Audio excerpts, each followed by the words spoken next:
the Philistines emerge from the shadowed horizon of late Bronze Age collapse as one of the most enigmatic and controversial peoples of the ancient Near East.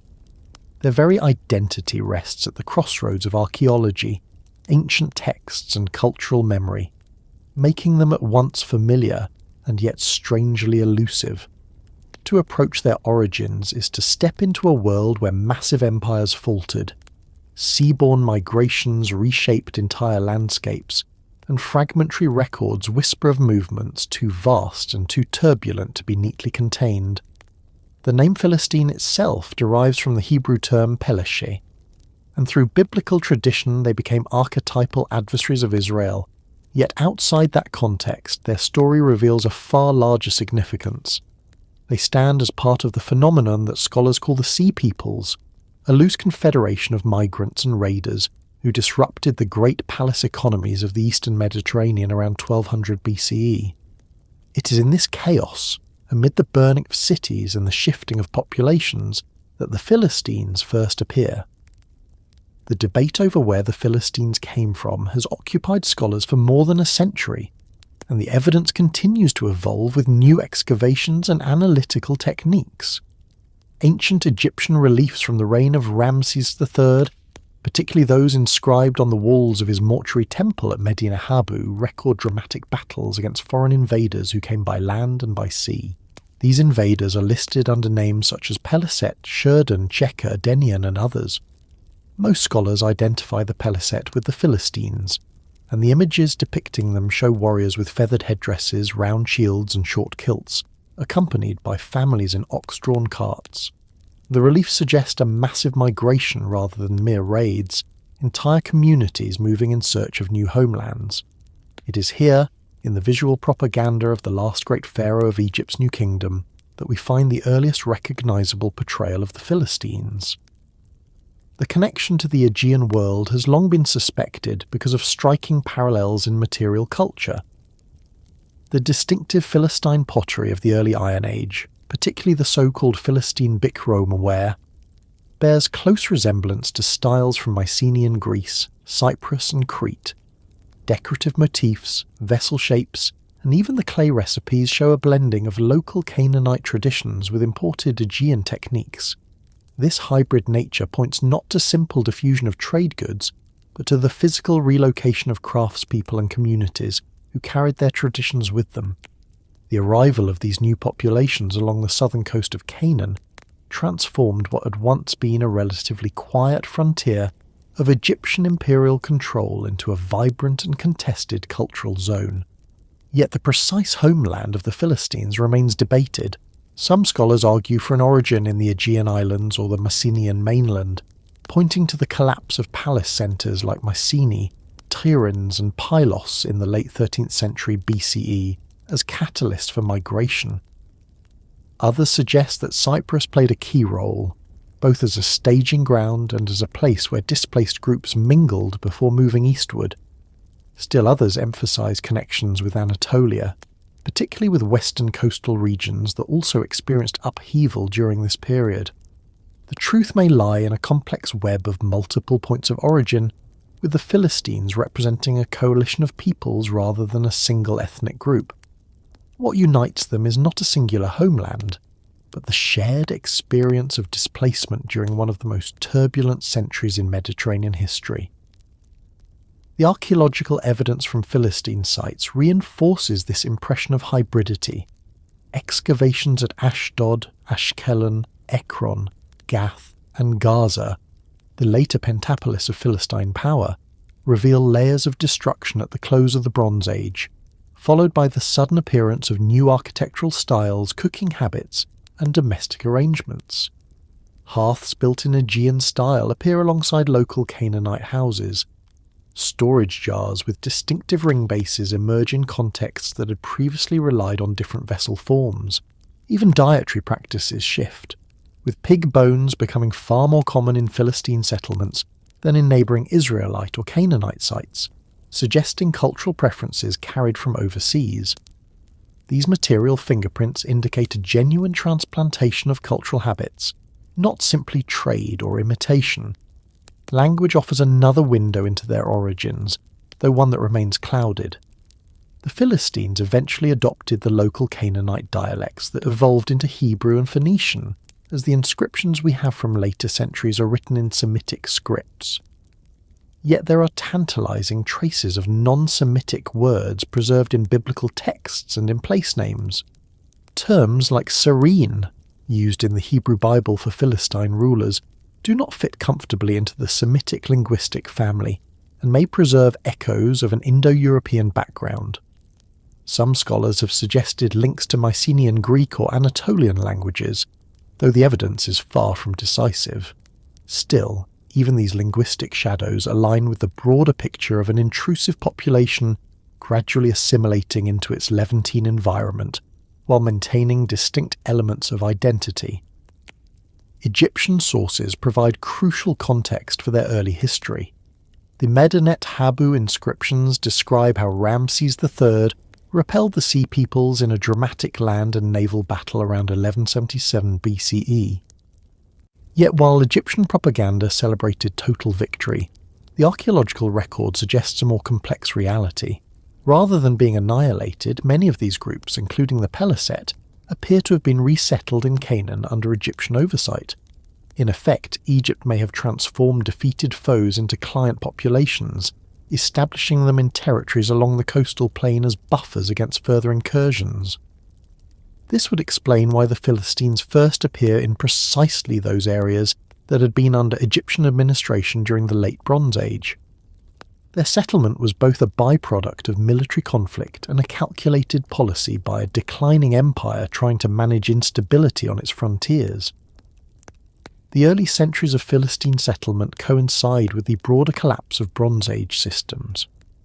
Great cities like Ugarit, Hattusa, and Mycenae fell, trade routes disintegrated, and palace economies that had dominated the eastern Mediterranean disappeared.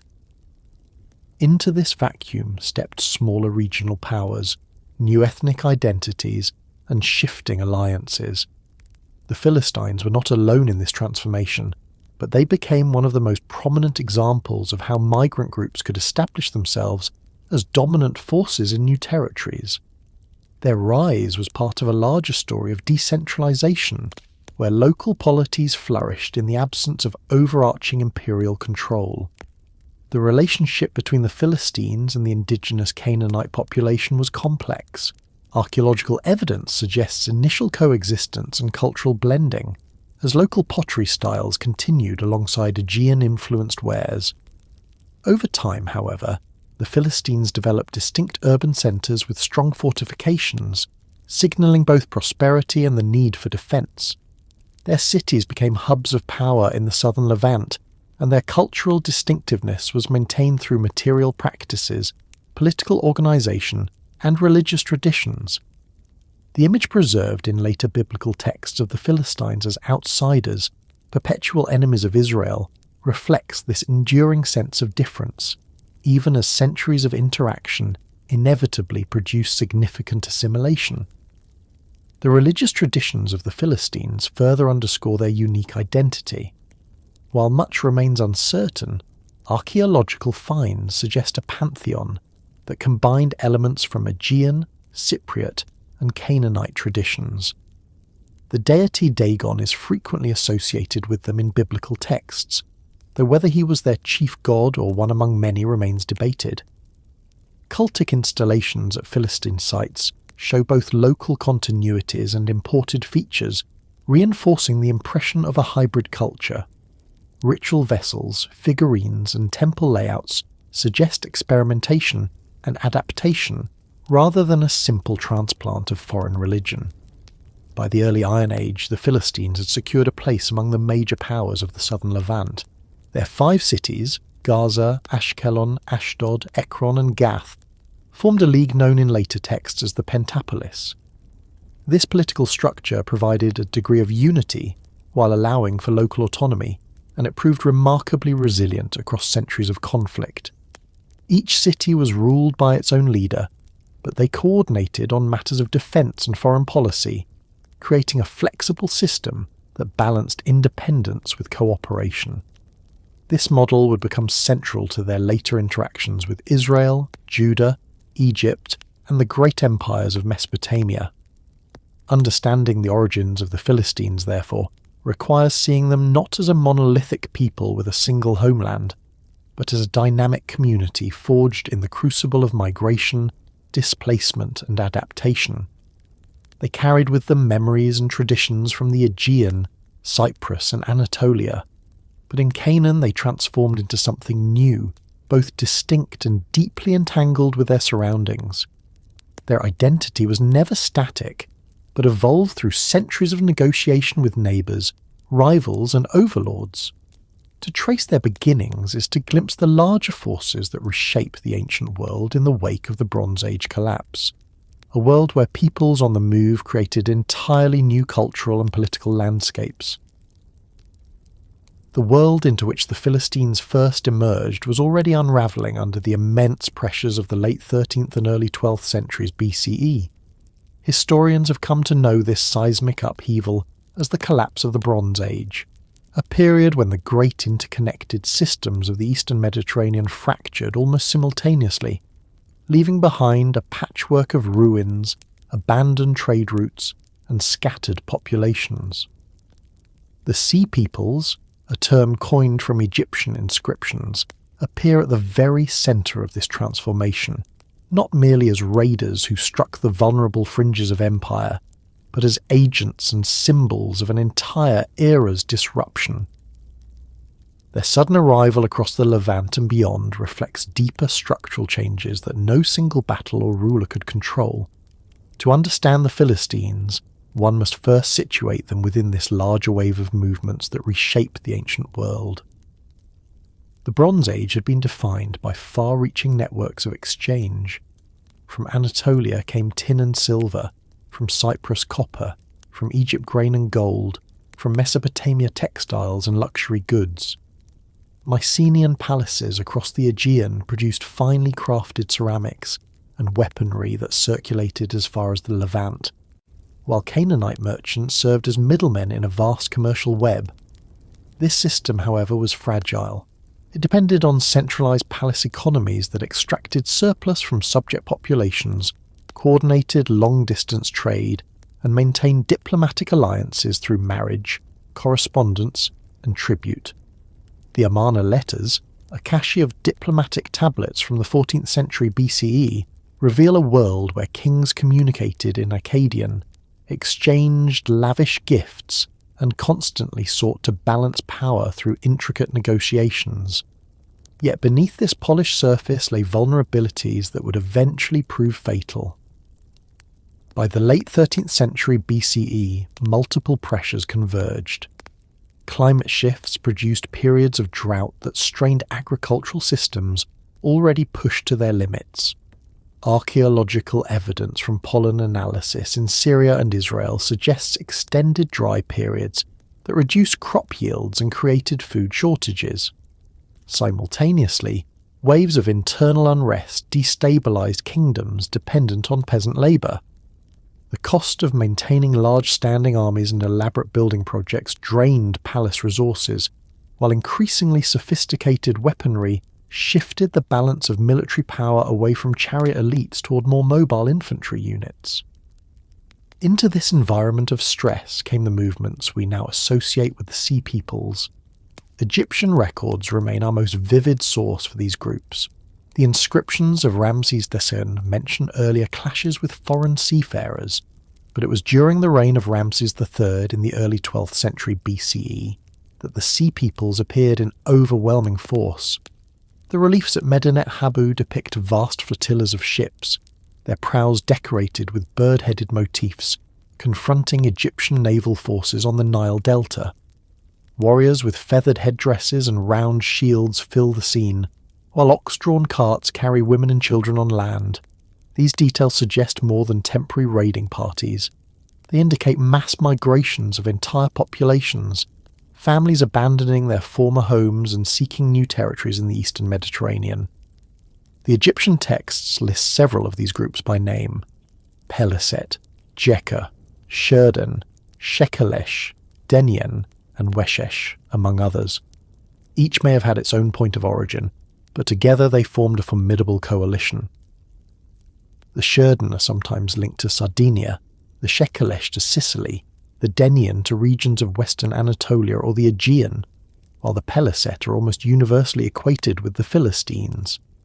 Scholars debate whether these identifications are precise or speculative, yet the overall impression is of a multi-ethnic confederation drawn from across the Mediterranean. They were driven by forces beyond their control, failing economies, destroyed homelands, or perhaps natural disasters such as earthquakes that struck Aegean centres during this time. Whatever their precise causes, the Sea Peoples became both symptom and catalyst of collapse. Archaeological layers across the eastern Mediterranean bear witness to the scale of destruction. Ugarit, the great port city on the Syrian coast, was obliterated by fire around 1190 BCE, its royal archives left half-baked in the conflagration. The last letters found there speak desperately of enemy ships offshore and the impossibility of defence. Hattusa, the capital of the Hittite Empire in Anatolia, was abandoned and fell into ruin. Mycenaean palaces across Greece collapsed in rapid succession. Pylos, Mycenae, Tiryns and others were destroyed or depopulated. Cyprus, long a crucial supplier of copper, suffered repeated devastation at sites like Enkomi and Kition. The widespread nature of these destructions points to a combination of external assaults and internal weaknesses, but the fingerprints of maritime raiders appear again and again in the debris. The role of the Sea Peoples in these events has sometimes been exaggerated, casting them as an unstoppable horde sweeping across the Mediterranean. Yet the reality was more complex. They didn't act alone, nor were they the sole cause of collapse. Instead, they moved within a context where systems were already failing.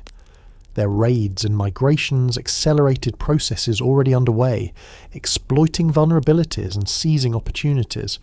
In this sense, they were both products of collapse and participants in it. The Philistines, as part of this movement, exemplify how displaced populations could transform catastrophe into the foundation of new societies. Egypt, under Ramses III, managed to repel the Sea Peoples militarily, but the victory was not as decisive as official inscriptions claimed. While the reliefs boast of annihilation, the archaeological record shows that many of these groups settled in Canaan and other regions after their defeats. Egypt itself lacked the resources to permanently garrison the Levant, and so resettling hostile populations in strategic territories may have been both a necessity and a strategy. By planting the Peliset and their allies along the southern coastal plain, Egypt created a buffer zone that could absorb future incursions while maintaining nominal control. Over time, however, these transplanted groups grew into independent powers, eventually challenging not only their neighbours, but Egypt itself. The collapse of the Bronze Age world left deep scars but also created new possibilities. With the fall of great empires came the rise of smaller, more localised polities. In the Levant, this meant the emergence of the Philistines alongside the Israelites, Phoenicians, Arameans and others. Each carved out its niche in a fragmented landscape where no single empire dominated. The Philistines benefited from fertile coastal plains, access to maritime trade routes, and the skills they brought from abroad. Their survival after the great upheaval set the stage for their prominence in the Iron Age, when they would become central figures in the history of the southern Levant. The Sea Peoples, then, should not be imagined as a fleeting menace that vanished after Ramses III's battles. They represent a broad demographic shift that permanently altered the eastern Mediterranean. Their movements were part of a pattern of migration that reshaped populations from Anatolia to Canaan. The Philistines' distinctiveness, preserved in material culture and remembered in texts, is a direct legacy of this age of turbulence. Without the collapse of the Bronze Age, they would not have entered history as they did, nor would the cultural landscape of the Levant have been transformed so radically. The interconnectedness of the Bronze Age meant that when one link broke, the chain unravelled quickly. The reliance on long-distance trade left societies vulnerable to disruption. When copper shipments from Cyprus faltered, bronze production declined. When palaces fell, the bureaucracies that coordinated grain redistribution collapsed, leaving peasants vulnerable to famine. into this void came mobile groups who relied less on centralized economies and more on raiding, migration, and local adaptation. The Sea Peoples embodied this shift. They were not palace-based elites, but communities able to survive without complex bureaucracies. In that sense, they were suited to the new world that emerged from the ashes of the old. The Philistines carried forward the memory of this transition. Their culture, born of displacement, adaptation, and hybridity, became one of the clearest expressions of the Sea People's legacy. They settled, built cities, and developed political systems in the very territories that had once formed the frontier of Egyptian empire. Their presence was a living reminder that the old order was gone and that new powers had taken its place. The Bronze Age collapse, though devastating for many, gave them the opportunity to establish themselves as a dominant force in the Iron Age Levant. The dispersal of peoples across the Mediterranean in the wake of the Bronze Age collapse cannot be reduced to a single wave, nor to one set of invaders moving as a monolithic group. It was instead a long process of movement by sea and land, a web of routes that carried refugees, raiders, and opportunistic settlers from multiple points of origin to new homes scattered across the eastern littoral. The Philistines, associated most directly with the name Peliset from Egyptian inscriptions, represent one branch of this complex migration, and tracing their journey requires considering not only where they ended up, but also the likely paths they took to get there. The evidence is circumstantial, drawn from archaeology, comparative material culture, and the fragmentary record of ancient texts, yet when pieced together, it outlines plausible trajectories connecting the Aegean, Cyprus, Anatolia, and eventually the southern coast of Canaan. The Aegean world at the end of the 13th century BCE was in turmoil. The Mycenaean palatial centres, once formidable in their architecture and influence, were collapsing one by one. Pylos fell in flames, Mycenae suffered destruction, Tiryns was abandoned, and many smaller settlements disappeared entirely. Linear B records cease, palatial administration evaporates, and the elaborate trade systems that tied Greece into the eastern Mediterranean unravel. Earthquakes may have played a role, as did internal unrest, famine, and foreign pressure. Whatever the causes, displaced populations suddenly found themselves without the structures that had anchored their lives for generations. It is from this disintegrating world that groups took to the sea, carrying with them the skills, traditions, and crafts that would later appear in foreign lands. Pottery styles that echo Mycenaean shapes, particularly stirrup jars and craters, are found in early Philistine contexts, suggesting that at least some migrants began their journey in this collapsing Aegean environment. From the Aegean, one obvious stepping stone was Cyprus.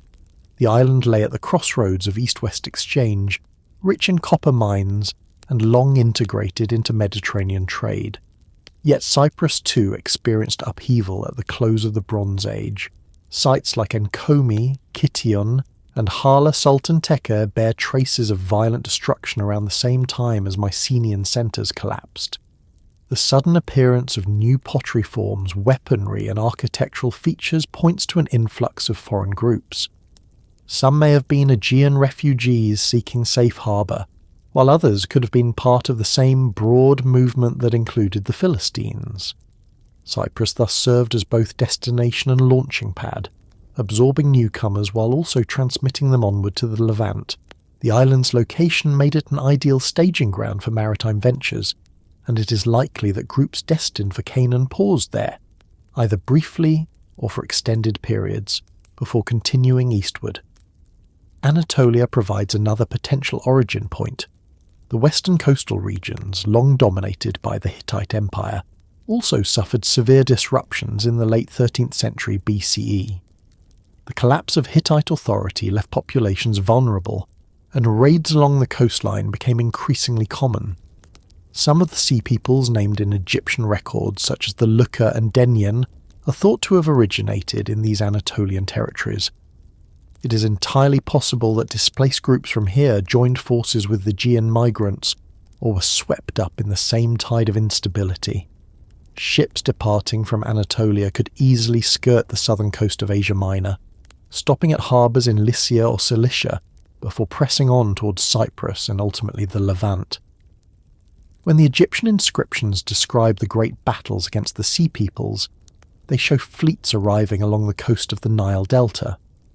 This route suggests that the migrating groups moved southward from the Aegean and Anatolia, hugging the coasts, raiding or settling temporarily, and then pressing onward. At each stage, communities fragmented or merged, picking up new allies and losing others. The ox carts depicted in Egyptian reliefs underscore the fact that these were not simply marauding bands of men, but entire populations on the move, bringing families, possessions and livestock. Such logistics imply relatively short stages of migration, moving from one viable settlement area to the next, rather than leaping directly from Greece to Egypt. By the time they reached Egyptian territory, these groups had likely already passed through and interacted with communities across Cyprus and the Levantine coast. The archaeological footprint along the southern Levant supports this picture. At sites like Ashkelon and Ashdod, destruction levels dating to around 1200 BCE coincide with the appearance of foreign material culture, most notably Aegean-inspired ceramics. The earliest Philistine wares show strong links to Mycenaean 3C pottery, a style that flourished in the Aegean in the years immediately following the palatial collapse. These connections are not coincidental but point directly to the migration of potters or entire workshops. The presence of Aegean forms in coastal Canaan, but not in the same way in inland sites, further supports the idea of a maritime migration that deposited new populations along the coast, rather than diffusing slowly inland through trade. The role of Egypt in directing these movements remains critical. Ramses III's inscriptions claim victory over the Sea Peoples, but the settlement of Peliset in Canaan may represent an Egyptian policy of controlled resettlement. By allowing, or forcing, the migrants to settle along the southern coastal plain, Egypt created a buffer zone between its heartland and the turbulent Levant. These newcomers were probably expected to serve as vassals or military auxiliaries, providing protection against further invasions. If so, the migration route of the Philistines ended not with their defeat, but with their incorporation into a new geopolitical arrangement, one that both Egypt and the Philistines themselves would exploit in the coming centuries. The routes they travelled cannot be separated from the technologies they possessed. The ships of the Sea Peoples described in Egyptian reliefs show distinctive features: high-curved prows, bird-head ornaments, and multiple rowers. These vessels were well suited to both raiding and long-distance migration. Their ability to transport not only warriors but entire communities made them central to the success of these movements. Maritime archaeology has revealed similar ship designs in Aegean iconography, reinforcing the connection between the Sea Peoples and seafaring traditions of the wider Mediterranean. The mastery of sea travel gave the migrants flexibility in choosing routes, enabling them to bypass hostile territories and strike directly at vulnerable targets. At the same time, the use of ox carts on land indicates that overland travel also played a role once settlements were established, or when moving along coastal plains. This combination of maritime and terrestrial mobility was essential for the success of such migrations. As these groups moved, they left trails of influence that mark their routes. Pottery styles, weapon types, and burial practices serve as clues. In the Aegean, the collapse is marked by the sudden appearance of simpler ceramics and handmade wares, while in Cyprus, locally produced Mycenaean-style pottery continues into the 12th century, suggesting an influx of craftsmen. Along the Levantine coast, new cooking habits appear, such as the use of hearths and baking trays not previously common. These small details provide tangible evidence of how migrants carried their traditions with them and adapted them to new environments. The continuity of certain practices across regions points to migration rather than mere imitation. The migration routes also reveal the interconnectedness of Mediterranean societies. Movements from the Aegean to Canaan were not isolated incidents, but part of a larger pattern of population shifts. Across the Mediterranean, similar disruptions occurred. In Italy and Sicily, new settlements emerged, possibly linked to returning or displaced groups. In Sardinia, the Nuragic culture flourished in ways that may have absorbed or interacted with Sherden migrants. The Philistines, though particularly well documented, were thus one among many communities reshaping the Mediterranean world during this period of upheaval. Their roots, from Aegean shores through Cyprus and into Canaan, mirror the broader flows of people that defined the transition from the Bronze to the Iron Age. The outcome of these migrations was not simply displacement, but the creation of entirely new identities. The Philistines who settled in Canaan were no longer simply Aegean refugees or Anatolian exiles. Through the journey itself, through the merging of different groups and the adaptation to new lands, they became something distinct. Their migration routes were as much about transformation as they were about movement. Each stage along the way reshaped who they were, blending traditions into a hybrid culture that would soon stand out in the Levant. By the time they established their pentapolis on the southern coastal plain, they had forged a new identity, one rooted in the experience of migration and settlement, carrying echoes of their origins but adapted to the realities of their new home. When the migrants who would become the Philistines finally reached the shores of southern Canaan, the landscape they encountered was one of both opportunity and fragility. Egypt's empire in the Levant was weakening after centuries of dominance. The Canaanite city-states were fractured and vulnerable, and the land itself offered fertile plains with access to maritime routes that had long connected the Near East with Cyprus, Anatolia, and the wider Aegean. It was here, along this stretch of Mediterranean coastline between the Sinai and the Shephelah, that the newcomers established their foothold. The archaeology of this region, combined with textual evidence, allows us to reconstruct the earliest phases of Philistine settlement, when disparate groups arriving by sea and land began to anchor themselves into cities that would later form the core of their identity. The first impression of their arrival is destruction. Across the southern Levant, sites that had flourished under Egyptian hegemony in the late Bronze Age bear signs of violent upheaval around 1200 BCE. Ashkelon, a thriving coastal city with strong ties to Egypt, was razed and then rebuilt in a new style. Ashdod and Ekron show similar transitions, where earlier Canaanite layers give way to sudden architectural and cultural change. Even inland cities such as Lachish and Megiddo experienced turmoil, though these were not permanently occupied by Philistines. What distinguishes the coastal plain is that after the fires died, new urban traditions appeared, ones that reveal clear Aegean connections. The pottery assemblages shift dramatically, with locally made imitations of Mycenaean 3IC wares dominating the assemblages of the earliest Iron Age levels. This is the clearest archaeological marker of Philistine settlement, a cultural fingerprint that stands out sharply against the surrounding Canaanite horizon. These new cities were not simply squatter settlements hastily erected atop ruins. They were planned and fortified, reflecting both the organisation and the determination of their builders. At Ekron, excavations have uncovered a vast city grid laid out in a manner unprecedented in the region, with streets intersecting at right angles and houses built to standardised designs. Ashdod shows similar signs of deliberate reconstruction, with fortification walls and administrative buildings erected soon after the initial destruction. Ashkelon's rebuilding included a massive city wall and new domestic architecture, while Gath, later remembered as the home of Goliath, grew into one of the largest settlements in the Levant during this period. Gaza, though less well excavated, was also part of this emerging network.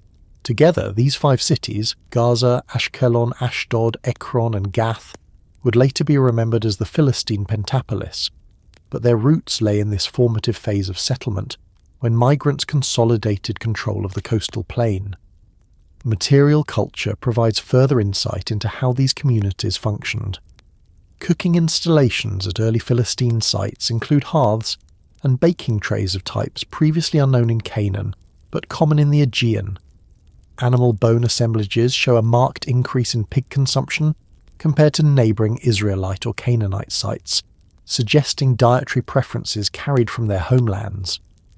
Storage jars and craters used for mixing wine appear frequently, reinforcing the impression of Aegean-style feasting traditions transplanted into a Levantine context. Even loom weights and textile production methods differ from those of their neighbours, reflecting distinct practices. These details, while mundane, reveal the persistence of cultural habits that gave the newcomers a sense of identity amidst foreign surroundings. Religion also formed part of this transplanted cultural package. The Bible frequently associates the Philistines with the god Dagon, whose temples at Gaza and Ashdod feature prominently in stories about Samson and the Ark of the Covenant. Archaeological evidence for Philistine cult practices is more elusive, but shrines at Ekron and Ashdod show distinctive features not common in Canaanite or Israelite contexts. Figurines and ritual vessels suggest experimentation and adaptation, blending Aegean traditions with Levantine cultic norms. This hybridity reflects the transitional nature of their identity, migrants preserving elements of their past, while adapting to their new environment and incorporating local influences.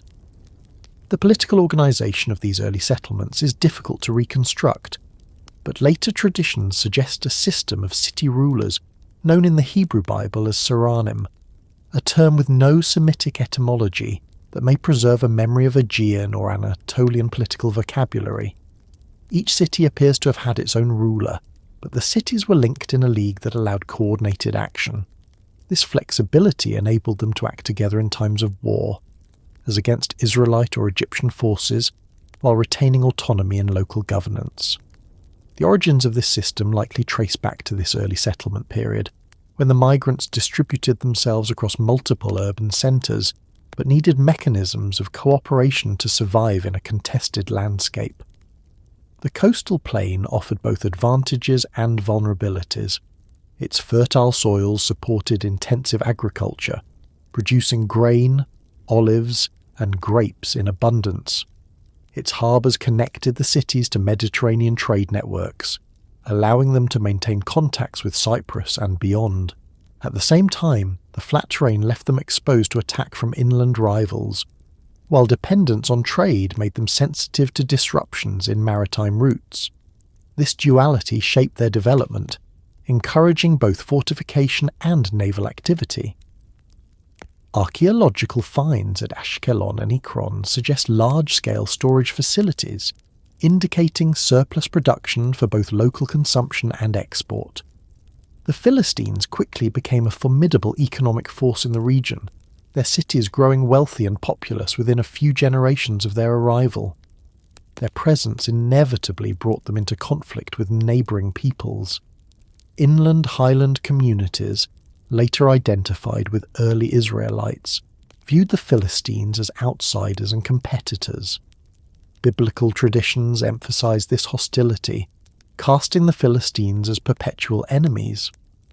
While the biblical narratives exaggerate and moralize these conflicts, the underlying tension reflects real geopolitical rivalries. Control of trade routes, agricultural land, and access to resources would have set the coastal newcomers against the inland settlers. Egypt, meanwhile, still claimed nominal authority over Canaan, though its ability to enforce that authority was waning.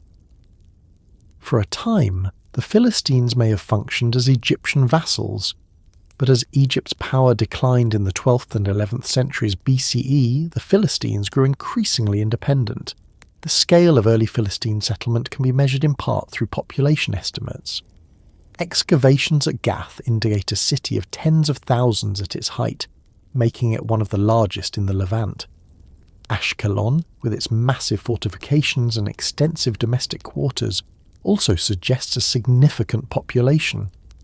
These were not small enclaves of foreigners living among Canaanites, but substantial urban centres capable of projecting power and sustaining complex societies. Their resilience over the following centuries attests to the success of these initial foundations. The integration of Philistines into the Levantine cultural landscape was not immediate, but over time they adapted while retaining distinctive features. Early Philistine pottery, heavily Aegean in style, gradually evolved into a bichrome ware that combined Aegean motifs with local Canaanite designs. By the 10th century BCE, their material culture had become less distinct, signalling assimilation, but the memory of their foreignness persisted. The process of settlement thus involved both the preservation of identity and the negotiation of new cultural boundaries. The first generations clung to traditions from across the sea, while later generations blended more seamlessly into the Levantine milieu. The establishment of these coastal cities represents a turning point in Levantine history. They were not mere refugee camps, but dynamic urban centres that reshaped the political and cultural balance of the region. Their location gave them strategic importance, commanding the routes that connected Egypt to the Levant and controlling access to maritime trade. Their distinctiveness made them both admired and feared by their neighbours, remembered in later traditions as a people of strength, wealth, and hostility. The roots of all later Philistine history lie in this formative phase, when migrant groups carved out a new homeland on the southern Levantine coast and began the process of becoming a settled, powerful nation. As the migrants who had secured footholds along the southern Levantine coast consolidated their power, 5 cities came to stand above all others. Gaza, Ashkelon, Ashdod, Ekron and Gath became the core of Philistine identity and the backbone of their political and military strength. Collectively remembered as the Pentapolis, these cities were not simply administrative centres, but symbols of permanence for a people whose origins lay in displacement. The story of the Pentapolis is one of urban growth, cooperative league structures, and strategic placement within the geography of the Levant. Together, they embodied the transition from scattered migrant enclaves to a regional power that would dominate the Iron Age southern coastal plain. Each of these 5 cities possessed its own character and advantages, shaped by geography and history, yet bound together by shared culture and necessity. Gaza, furthest south and closest to Egypt, was the gateway between Africa and Asia, controlling the route through the Sinai. It sat at the junction of caravan routes that funneled trade northward into Canaan and eastward into Arabia. Its prosperity came not only from agriculture, but from the control of long-distance trade in incense, copper, and luxury goods. For Egypt, Gaza had always been a key outpost, and its prominence only increased under Philistine stewardship. Its position meant it was often the first of the cities to feel the impact of Egyptian politics, whether through attempts at control or through commercial connections that brought wealth and influence. Ashkelon, to the north of Gaza, was perhaps the most cosmopolitan of the 5. Excavations reveal its impressive fortifications, including a massive mud brick glacis wall that encircled the city in earlier centuries, rebuilt and expanded under Philistine rule. Ashkelon's harbour, though a natural roadstead rather than a deep-water port, made it a hub of Mediterranean exchange. It became known for its trade networks, bringing in goods from Cyprus, Egypt and Phoenicia, and exporting agricultural surpluses inland. Archaeological finds from Ashkelon include imported ceramics, luxury items, and evidence of large-scale olive oil production, a commodity that became one of the region's major exports. The wealth of Ashkelon supported a flourishing urban culture, blending Aegean, Canaanite and Egyptian elements into a distinctive Philistine style. Ashdod, situated further north, rose as another critical centre. Its location near fertile plains and along coastal routes gave it both agricultural wealth and strategic value. The city expanded rapidly in the early Iron Age, and excavations have uncovered remains of temples, administrative buildings, and fortifications that testify to its prominence. Ashdod was not only a political hub but also a religious centre, later remembered in biblical texts as the site of the Temple of Dagon. Control of Ashdod meant control of the central stretch of the Philistine coast, and its rulers played an outsized role in the coordination of the Pentapolis. Ekron, slightly inland from the coast, distinguished itself through industry. The site, identified with modern Tel Mikne, became famous in later centuries for its massive olive oil production, with installations capable of processing thousands of litres. Though inland, Ekron was closely tied to the coastal network and served as a vital agricultural and manufacturing base for the League of Cities. Its placement also gave it a buffer from direct coastal attack, allowing it to thrive even when seaborne threats loomed.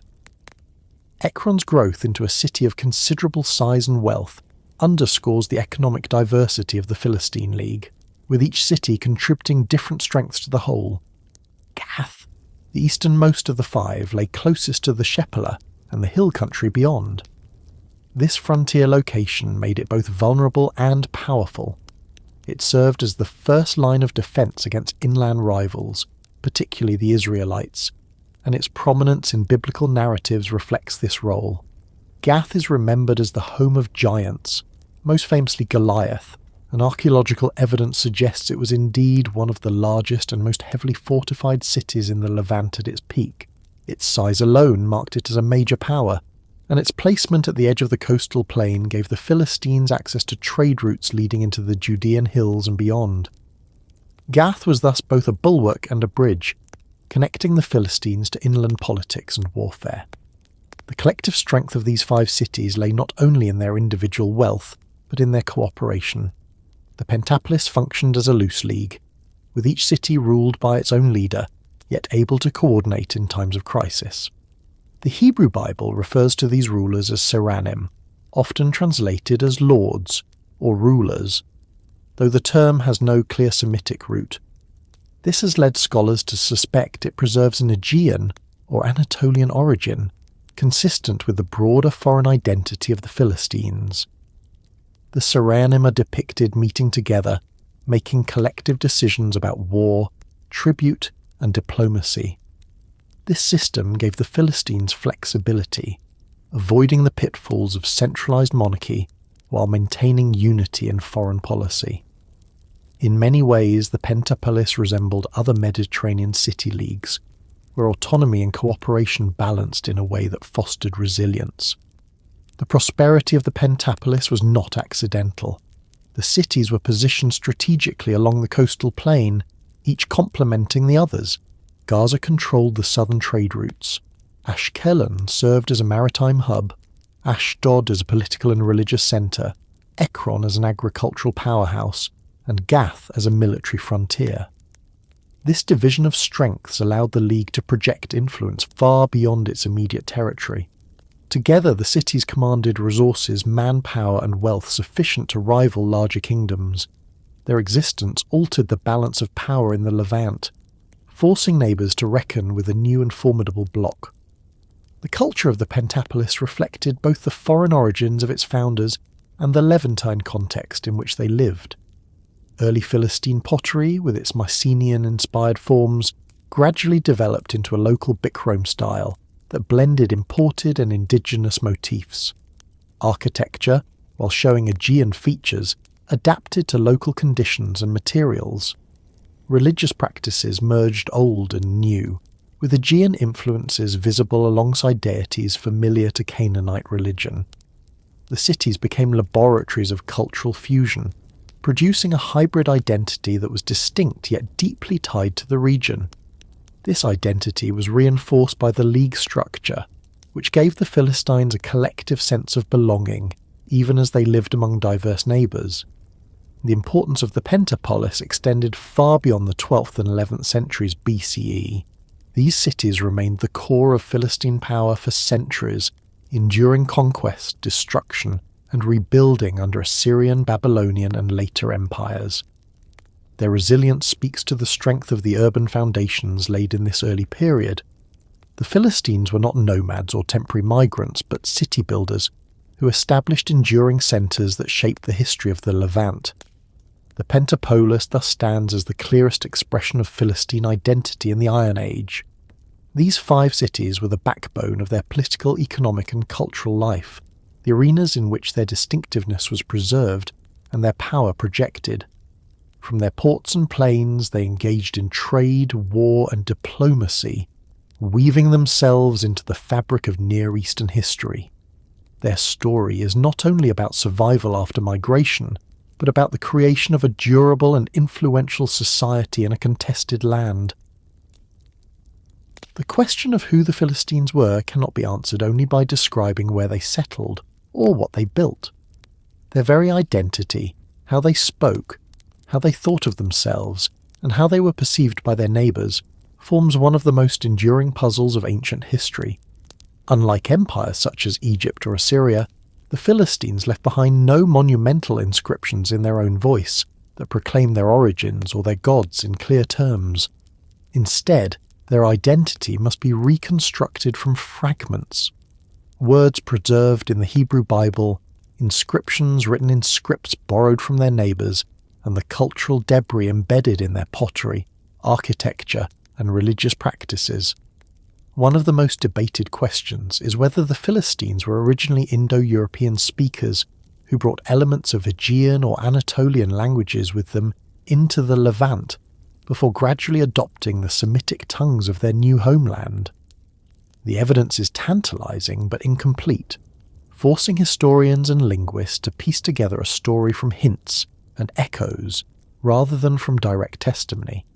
The biblical text provides some of the earliest clues. The rulers of the Philistine cities are referred to with the title Seren, usually translated as Lord. This word has no convincing Semitic derivation, and scholars have long noted its resemblance to terms in Indo-European languages. Parallels have been drawn with words in Greek, Anatolian, or other branches of the family, suggesting that it preserves a memory of a foreign political vocabulary. If so, it could indicate that the first Philistine elites maintained linguistic traditions distinct from those of their Canaanite neighbours. Similarly, certain personal names associated with the Philistines in the biblical record do not conform to Semitic patterns, though the fragmentary nature of this evidence makes it difficult to draw firm conclusions. These traces may represent only a thin veneer of elite culture, quickly lost as generations passed, but they are nonetheless significant in pointing to non-Semitic roots. Archaeology adds another dimension. At early Philistine sites, inscribed objects begin to appear in the 11th and 10th centuries BCE. These inscriptions use local Semitic scripts, indicating that by this period the Philistines were already adopting the alphabetic systems common in Canaan. Yet within these inscriptions, scholars have identified occasional words or names that do not seem Semitic, sparking debates over whether they represent survivals of an earlier language. A small number of terms appear related to Indo-European roots, though the sample size is too limited for certainty. What is clear is that if the Philistines originally spoke an Indo-European language, they did not preserve it for long. By the time their inscriptions become visible in the archaeological record, they were already speaking and writing in the language of their neighbours. This process of linguistic assimilation is not surprising. Migrant communities often adopt the dominant tongue of their new environment within a few generations, especially when surrounded by powerful cultures with written traditions. In the Levant, the local languages were Canaanite dialects that would eventually evolve into Hebrew and Phoenician, both Semitic tongues with deep roots in the region. For the Philistines to participate in trade, diplomacy, and cultural exchange, it was advantageous to adopt these languages. The persistence of a few foreign words or names may simply reflect the gradual transition from one linguistic identity to another. The story of Philistine language is thus one of hybridity and adaptation, much like their pottery, religion, and political organisation.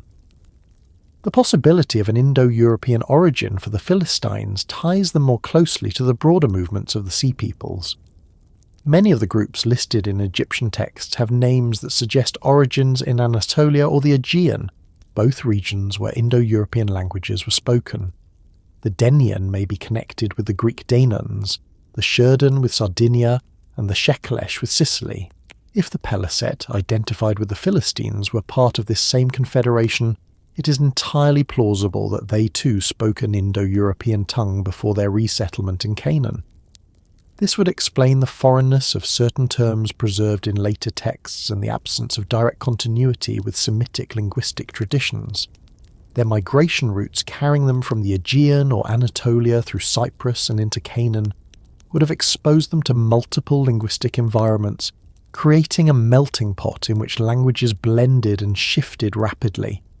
Cultural practices provide indirect support for this interpretation.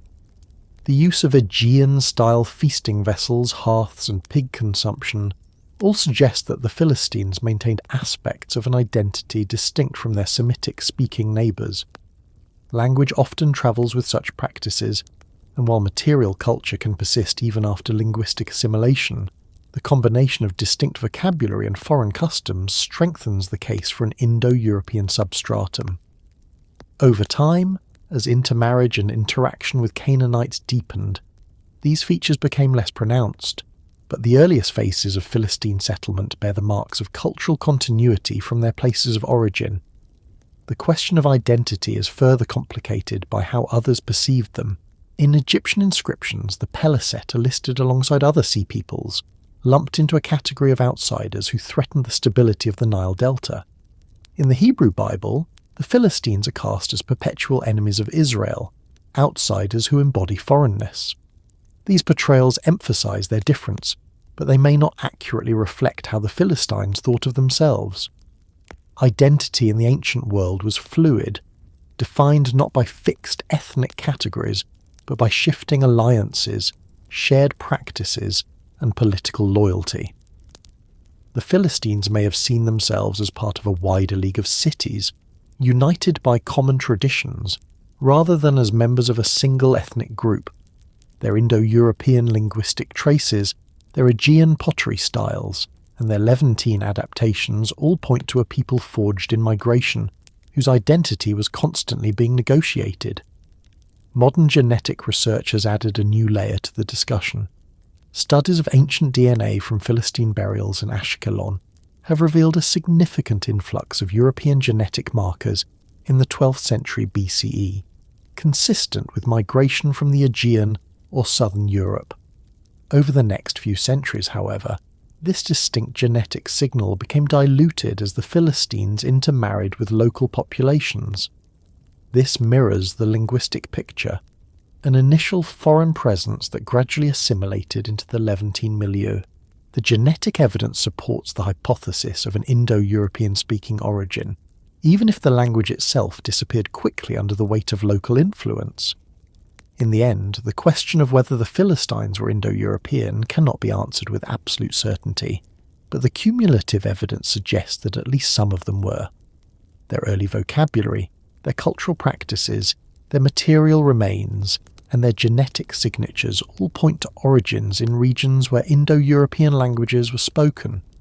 What makes their story unique is how quickly they adapted, blending their heritage with that of Canaan and producing a hybrid identity that was both foreign and local. They were Indo-European in origin, Semitic in assimilation, and Philistine in the cultural synthesis that emerged. Their language, like their pottery and their religion, tells a story of transformation, of a people who arrived as migrants and forged a new identity in a land that remembered them as outsiders even after they had become part of its fabric.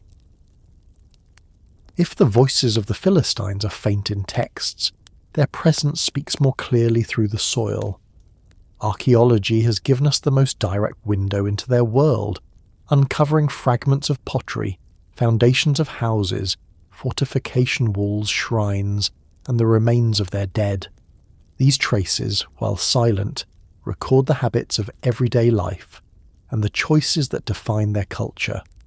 Pottery styles, building techniques, and burial customs are among the most enduring markers of identity in the ancient world, and in the case of the Philistines, they reveal the persistence of traditions carried from across the sea, as well as the gradual adaptations that bound them to their new Levantine home. The first and most striking archaeological marker of the Philistines is their pottery. Excavations in Ashkelon, Ashdod, Ekron, and Gath reveal a sudden appearance of ceramic forms around the early 12th century BCE that differ sharply from local Canaanite wares. Known as Mycenaean 3TC Zal 1B, this style includes large craters with wide mouths for mixing wine, stirrup jars, bowls with Aegean-style decorative motifs, and amphorae suited for transport. These vessels, at first imported but soon locally produced, suggest that potters travelled with the migrants, or that workshops were re-established in the new land. Their shapes and painted patterns, with spirals, birds and geometric designs, echo the Aegean world more than the Levant. The presence of these ceramics in Philistine contexts, but not widely elsewhere in Canaan, makes them a cultural fingerprint, a visible sign of the newcomer's presence and traditions. Over time, these ceramics evolved into what archaeologists call Philistine bichrome ware. This style, flourishing in the 11th and 10th centuries BCE, combines Aegean motifs with local Canaanite decorative schemes. Black and red paint is applied to cream slip, with patterns including stylized birds, fish, and geometric elements. The shift from Mycenaean-inspired forms to a uniquely Levantine hybrid demonstrates both continuity and adaptation. The first generation of Philistines clung to their Aegean heritage, reproducing familiar vessel forms, while their descendants began to blend into their environment, creating a style that was distinctly Philistine, yet unmistakably part of the local cultural fabric. By the 9th century BCE, their pottery had lost much of its distinctiveness, merging into the broader ceramic traditions of the Levant, reflecting the slow process of assimilation. Architecture tells a similar story. The earliest Philistine houses excavated at Ashdod and Ekron include features rare in Canaan, but familiar in the Aegean, such as hearths placed centrally within rooms and open courtyards used for communal activity. Storage facilities at Ekron, with large silos and standardized layouts, suggest a highly organized approach to agricultural production, hinting at administrative oversight.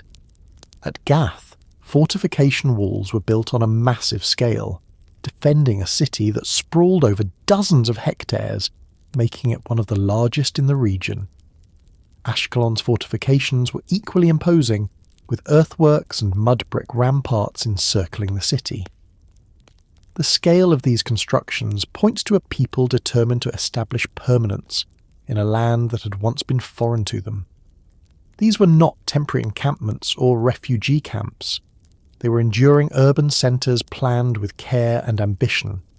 The temples of the Philistines, though fewer in number, provide insight into their religious life. At Tel Kassil, north of the Philistine heartland but culturally connected, archaeologists discovered a series of temples with features that suggest Philistine influence. These include benches along the walls, central altars, and distinctive cultic vessels. At Ekron, a temple complex contained elaborate pottery and ritual installations, blending Aegean and Canaanite traditions. The Bible mentions temples to Dagon at Ashdod and Gaza, though the physical remains of these specific sanctuaries have not been identified. The fusion of foreign and local elements in religious architecture mirrors the hybridity evident in pottery and domestic construction, reinforcing the image of a people who carried memories of distant homelands, but reshaped them in their new context. Burial practices provide another crucial perspective. Canaanite traditions typically involved single burials and family tombs, often reused across generations, while Egyptian influence introduced anthropoid coffins and elaborate grave goods in elite contexts. The Philistines, however, introduced variations that stand out against this background. Excavations at Ashkelon have uncovered cemeteries dating to the 12th and 11th centuries BCE, containing hundreds of burials. These graves often held individuals laid out in extended positions, accompanied by personal items such as jewellery, weapons and ceramic vessels. Some burials included evidence of cremation, a practice more common in the Aegean than in the Levant. Others contained animal remains, perhaps linked to funerary feasts or offerings. These customs, foreign to the surrounding Canaanite milieu, reinforced the impression of migrant traditions carried into their new homeland. The study of Philistine burials has also been enriched by advances in bioarchaeology. DNA analysis of remains from Ashkelon revealed genetic markers consistent with southern European origins, confirming the archaeological and textual evidence of migration. Isotopic studies of teeth and bones indicate that some individuals buried in Philistine cemeteries grew up outside the Levant, while others were local, demonstrating both first-generation migrants and their descendants living side by side. This blending of populations reflects the dynamics of settlement, outsiders marrying into local communities, traditions evolving as generations passed, an identity negotiated through daily life and death alike. The archaeological footprint of the Philistines is not only visible in monumental remains or burial grounds, but also in the small details of daily existence. Loom weights, spindle whirls, and textile production equipment reveal that they brought weaving traditions distinct from their neighbours. Cooking installations with hearths and ovens of types not seen in earlier Canaanite contexts indicate different food preparation methods. The high proportion of pig bones in Philistine sites compared to their rarity in Israelite contexts points to dietary choices that reinforced cultural boundaries. Even small finds like figurines and amulets reflect the fusion of Aegean and Levantine elements, with foreign forms adapted to local styles. These everyday artifacts show that Philistine identity was not confined to elite contexts, but permeated the fabric of daily life.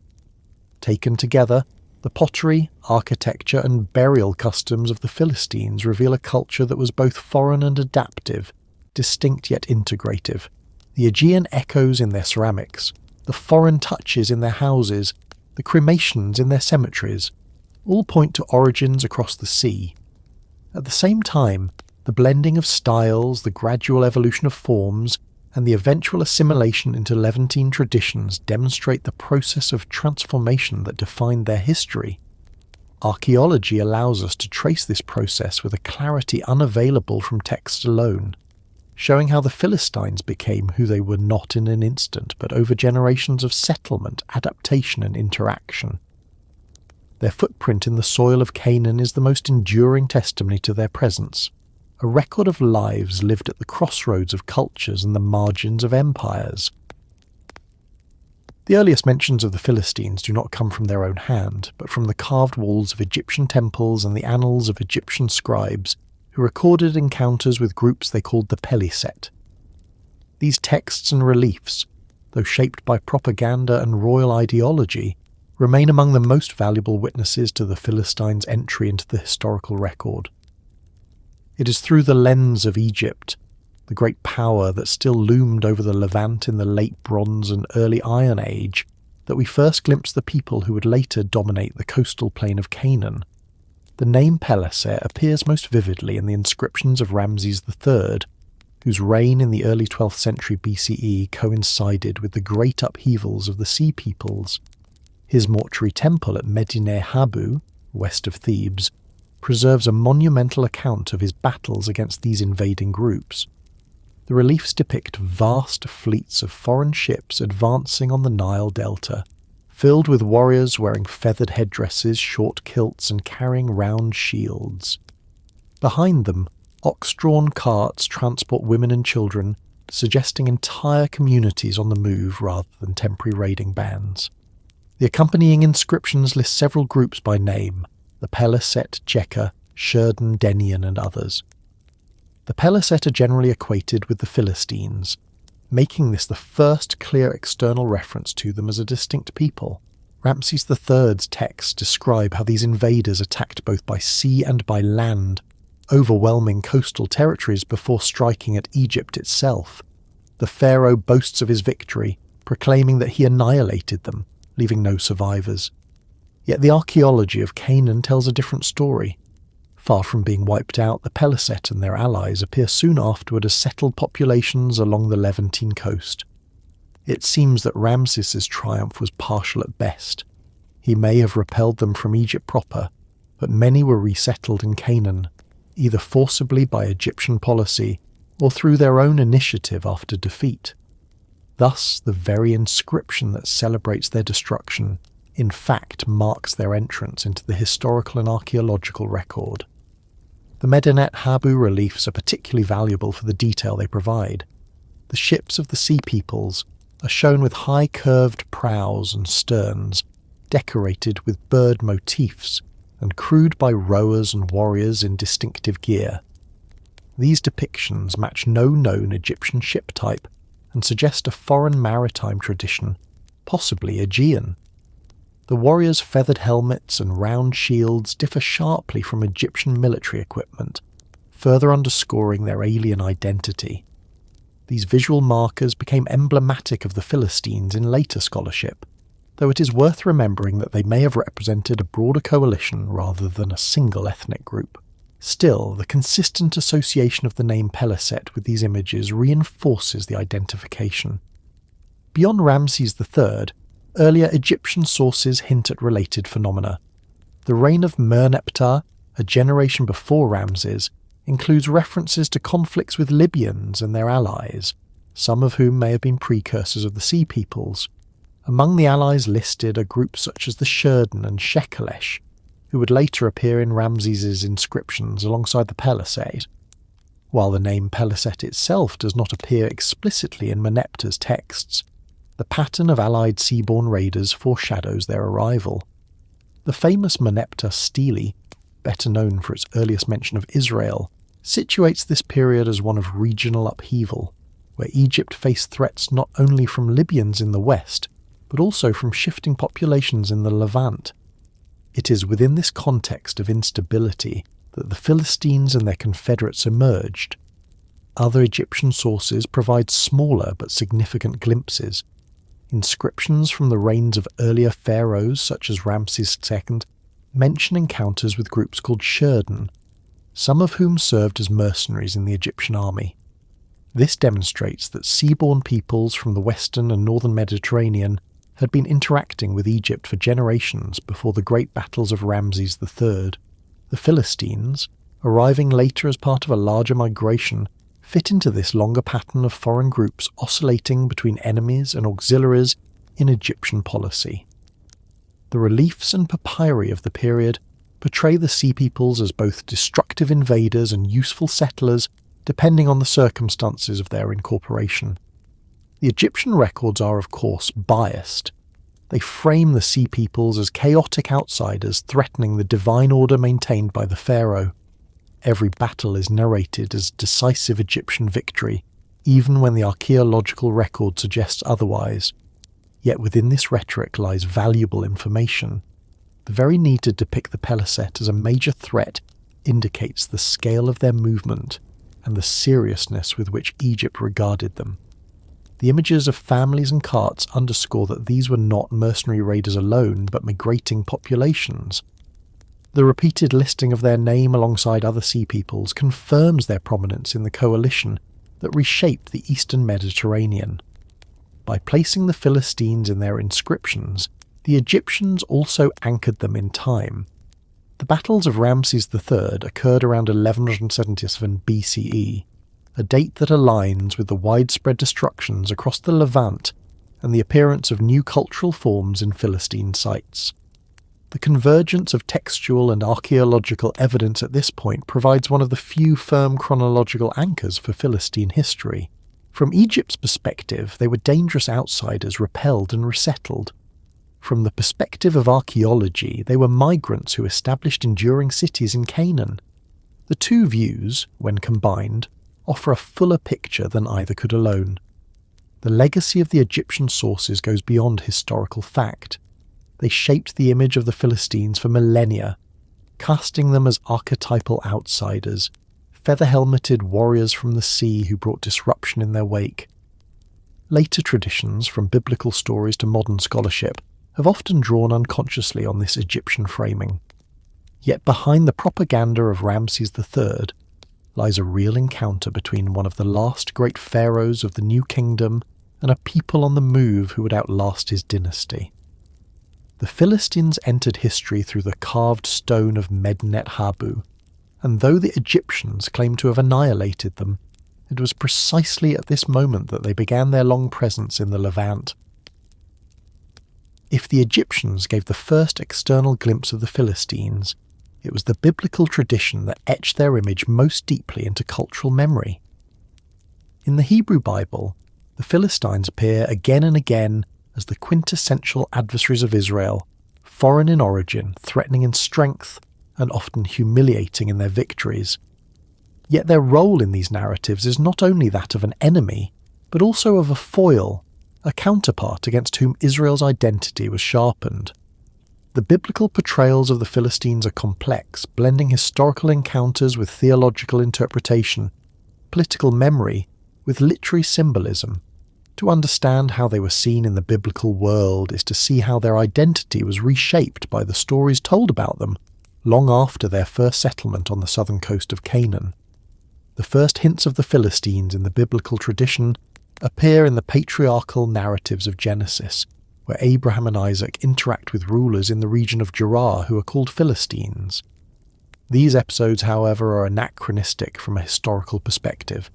The Philistines did not arrive in Canaan until centuries later, well after the period in which the patriarchal stories are set.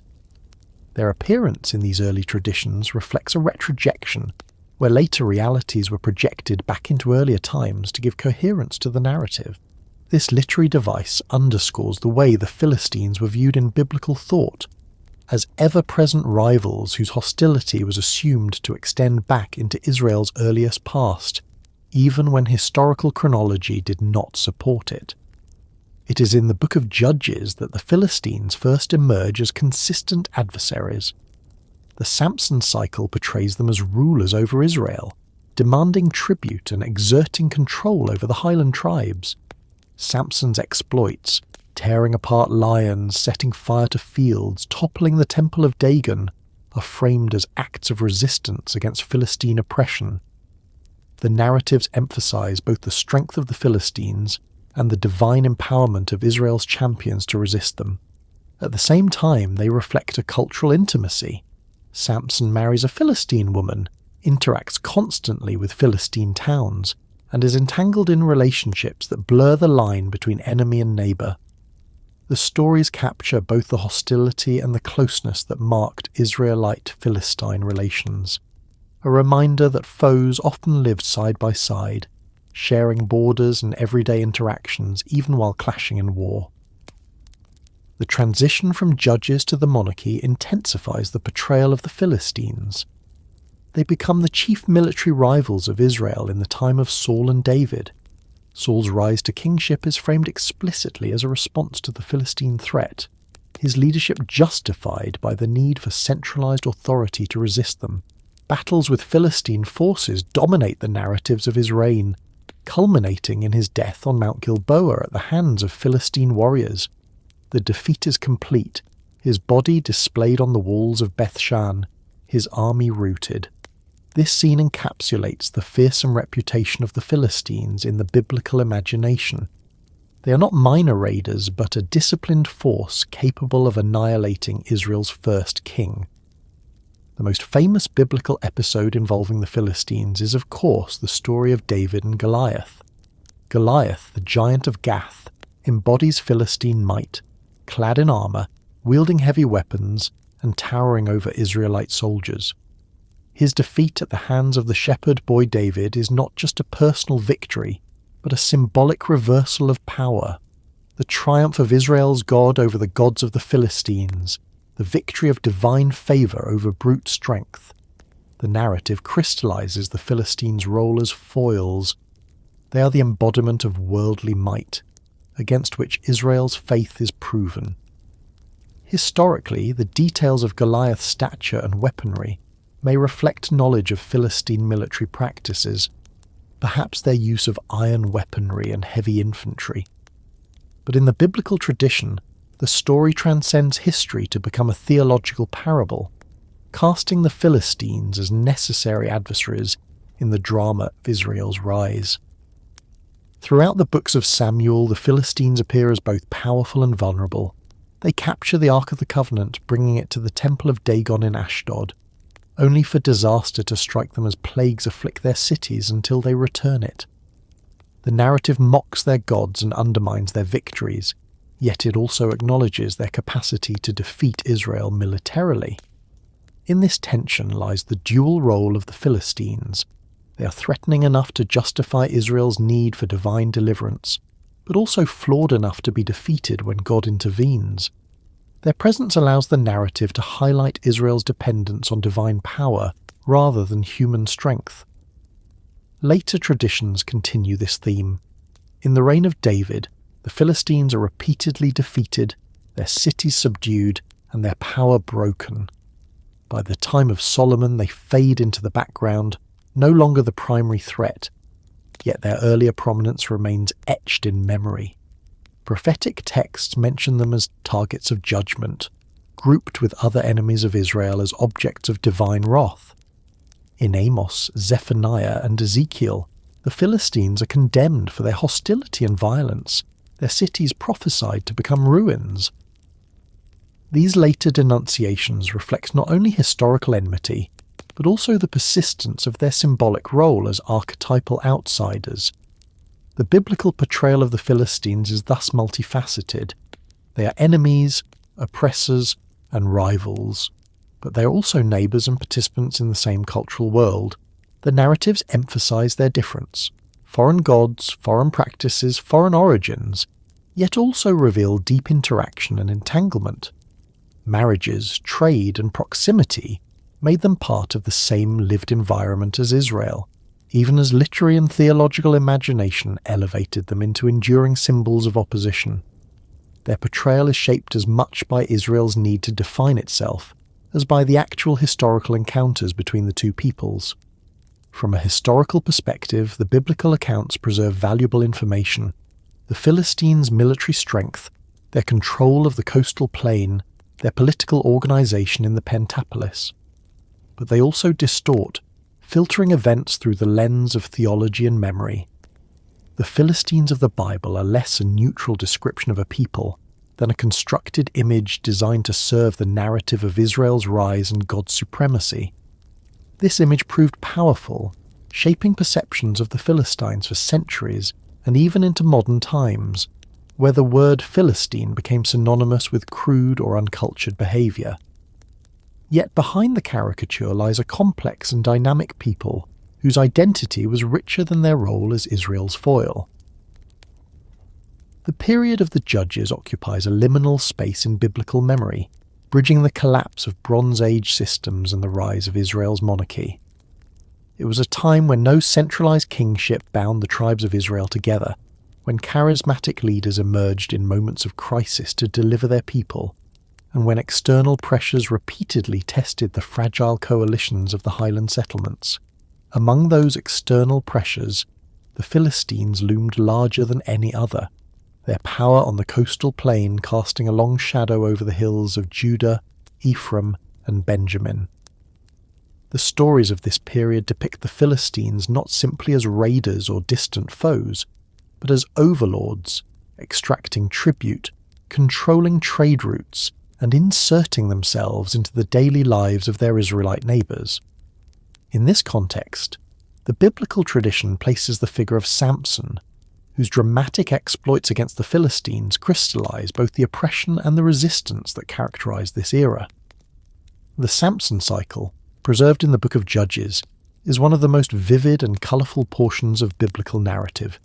It presents a man of immense strength, endowed from birth with a divine calling symbolised by his uncut hair, who engages in a series of confrontations with the Philistines that are at once comic, tragic, and heroic.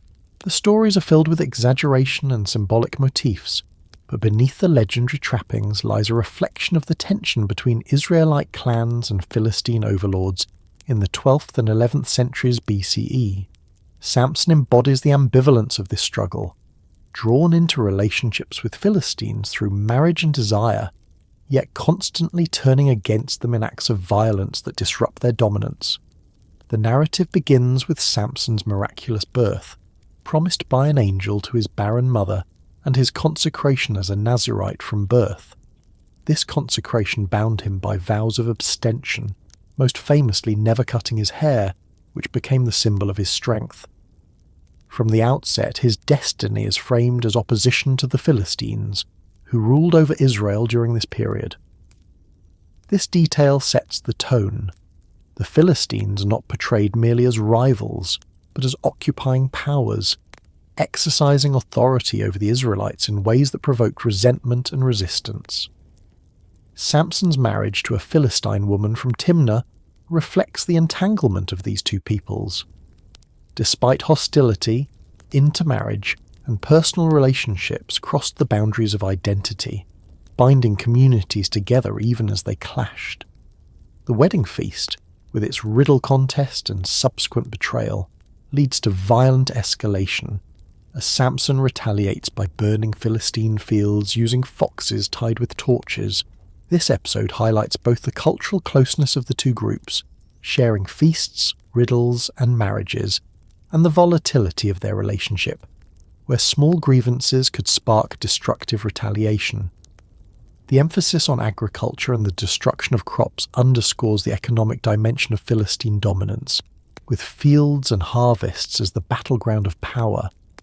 Samson's later exploits intensify the theme of one man's strength against Philistine authority.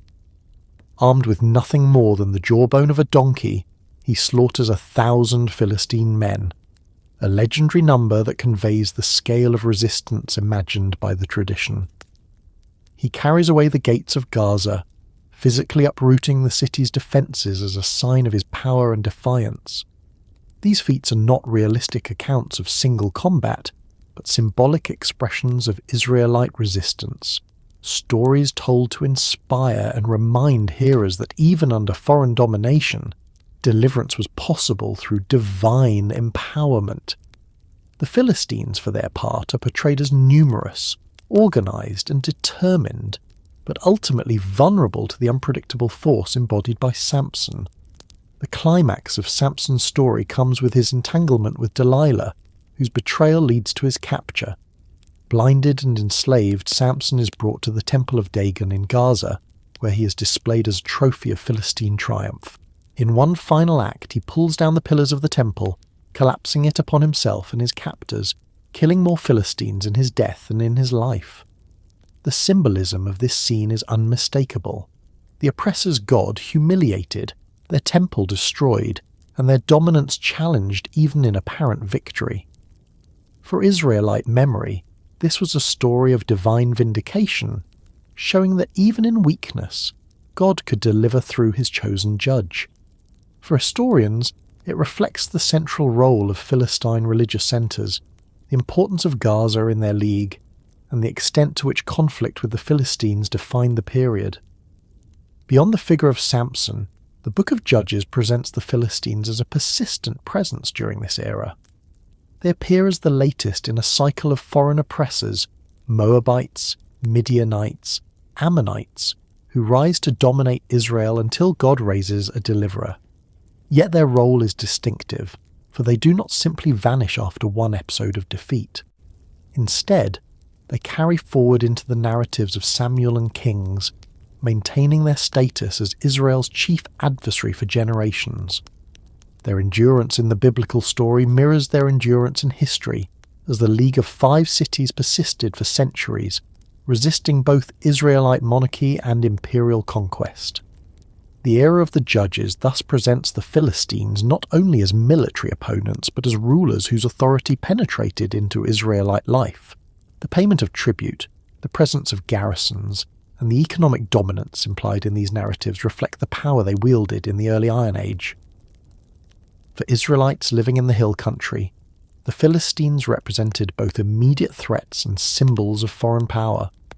The stories of Samson, told and retold around fires and in villages, gave voice to the longing for deliverance and the conviction that God's strength could overturn even the mightiest adversaries.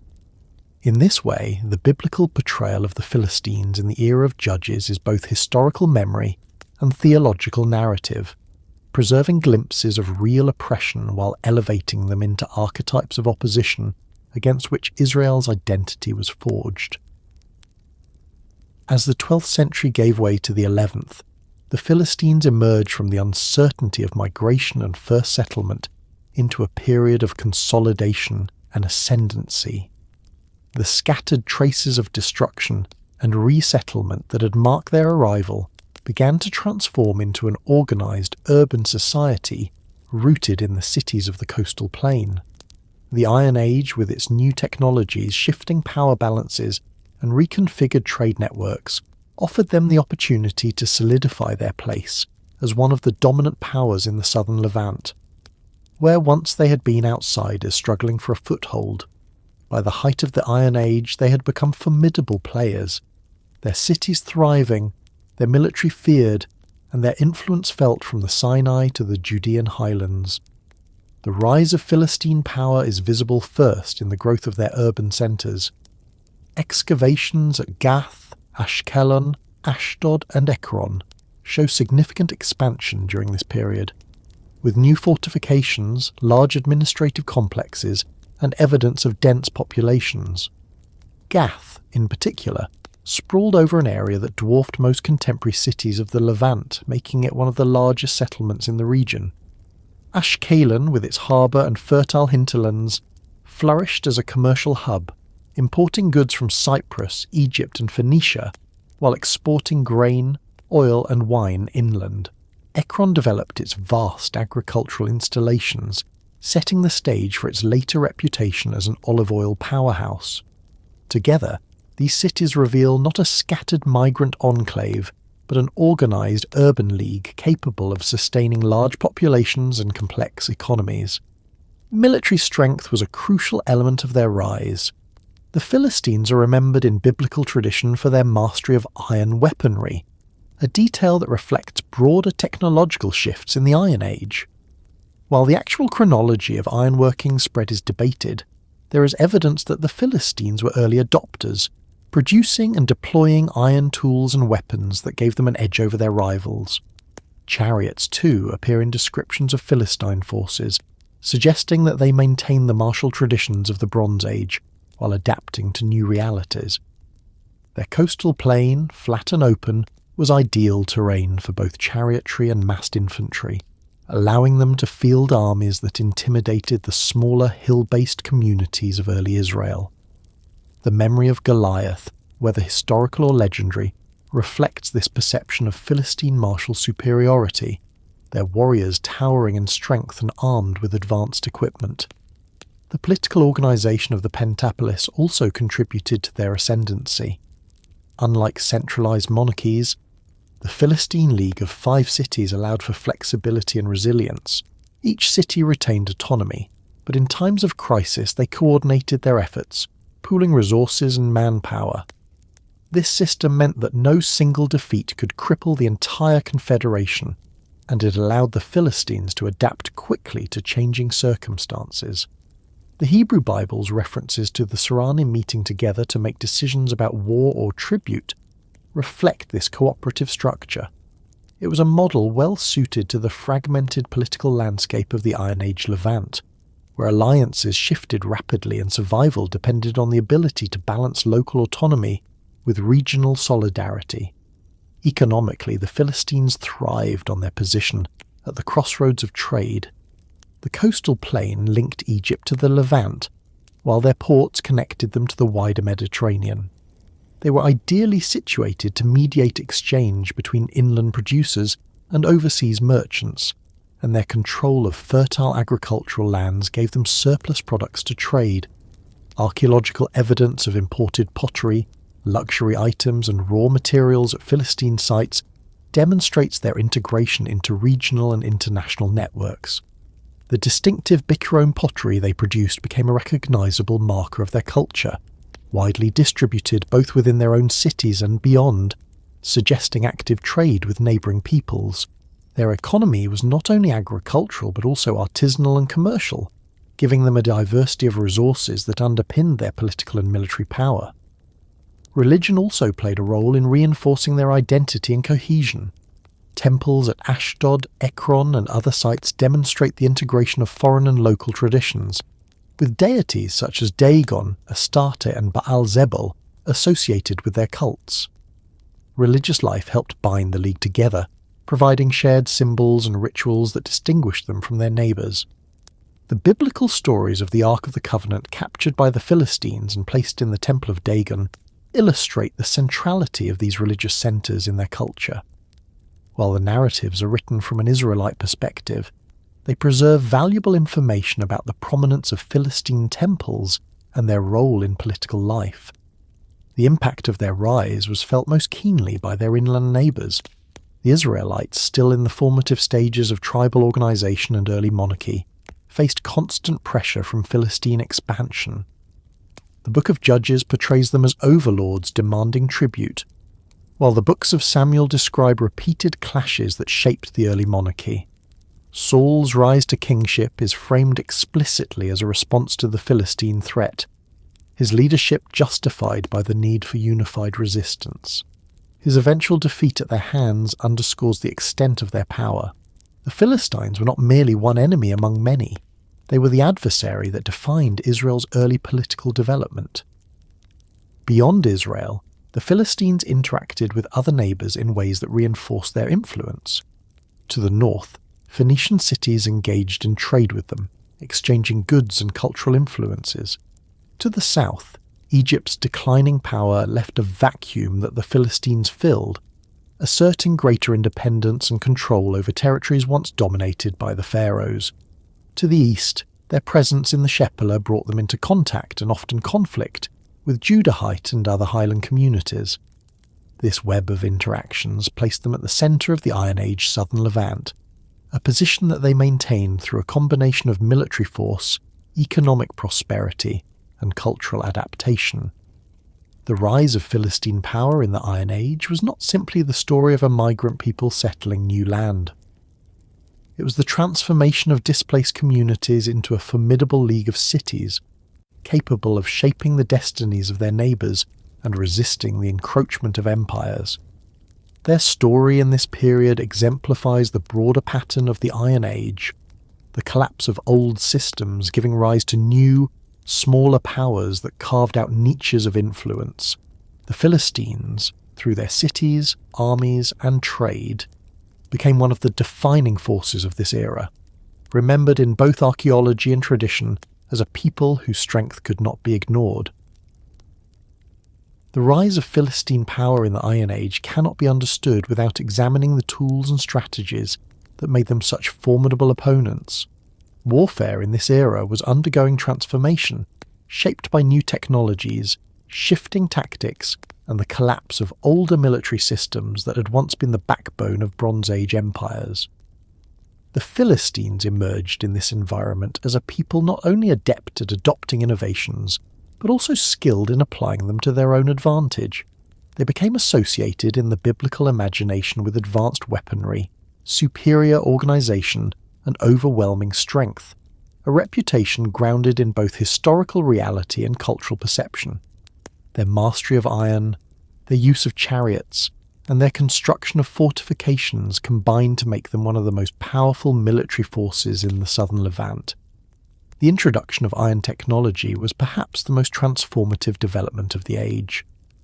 While bronze had dominated the weaponry of the late Bronze Age, requiring both copper and tin, and thus dependent on far-flung trade networks, iron offered a more accessible alternative. It could be sourced more locally, even if the smelting and forging required skill and high temperatures. Archaeological evidence suggests that iron was being worked in Anatolia by the late 2nd millennium BCE, but it was in the Iron Age that its use became widespread. The Philistines, positioned along coastal trade routes and connected to regions where ironworking was spreading, appear to have been early adopters. Biblical tradition reinforces this, describing how Israelites under Philistine domination were prevented from having smiths, forced instead to go to the Philistines to sharpen their tools and weapons. Whether or not this prohibition was historical, it reflects the perception that the Philistines held a technological edge in metallurgy, giving them weapons superior to their neighbours. The weaponry associated with the Philistines likely included iron swords, spears, and arrowheads, as well as bronze armour that continued to be used alongside new technologies. The story of Goliath, described as wearing a coat of bronze armour weighing hundreds of shekels and carrying a massive spear with an iron head, illustrates this blend of tradition and innovation. While the precise weights and measures are exaggerated for dramatic effect, the details capture the impression of heavily armed Philistine warriors equipped with superior gear. This image of martial dominance is consistent with the broader archaeological and textual evidence of their military reputation. Chariots remained an important component of Philistine warfare, a legacy of the late Bronze Age. The flat coastal plain of Philistia was ideally suited for chariotry, unlike the hill country where the Israelites resided. Chariots provided speed, mobility, and shock power, allowing Philistine armies to dominate in open terrain. Egyptian records of their battles with the Sea Peoples emphasize the role of chariots on both sides, suggesting that the migrants who became Philistines were already familiar with their use. In the Levant, they maintained this tradition, fielding chariots as part of their forces and thereby gaining an advantage over highland communities less able to use them effectively. The biblical accounts of Saul and Jonathan's struggles against Philistine forces emphasize their inability to counter such military strength, highlighting the imbalance between lightly armed tribal levies and organized, chariot-equipped Philistine armies.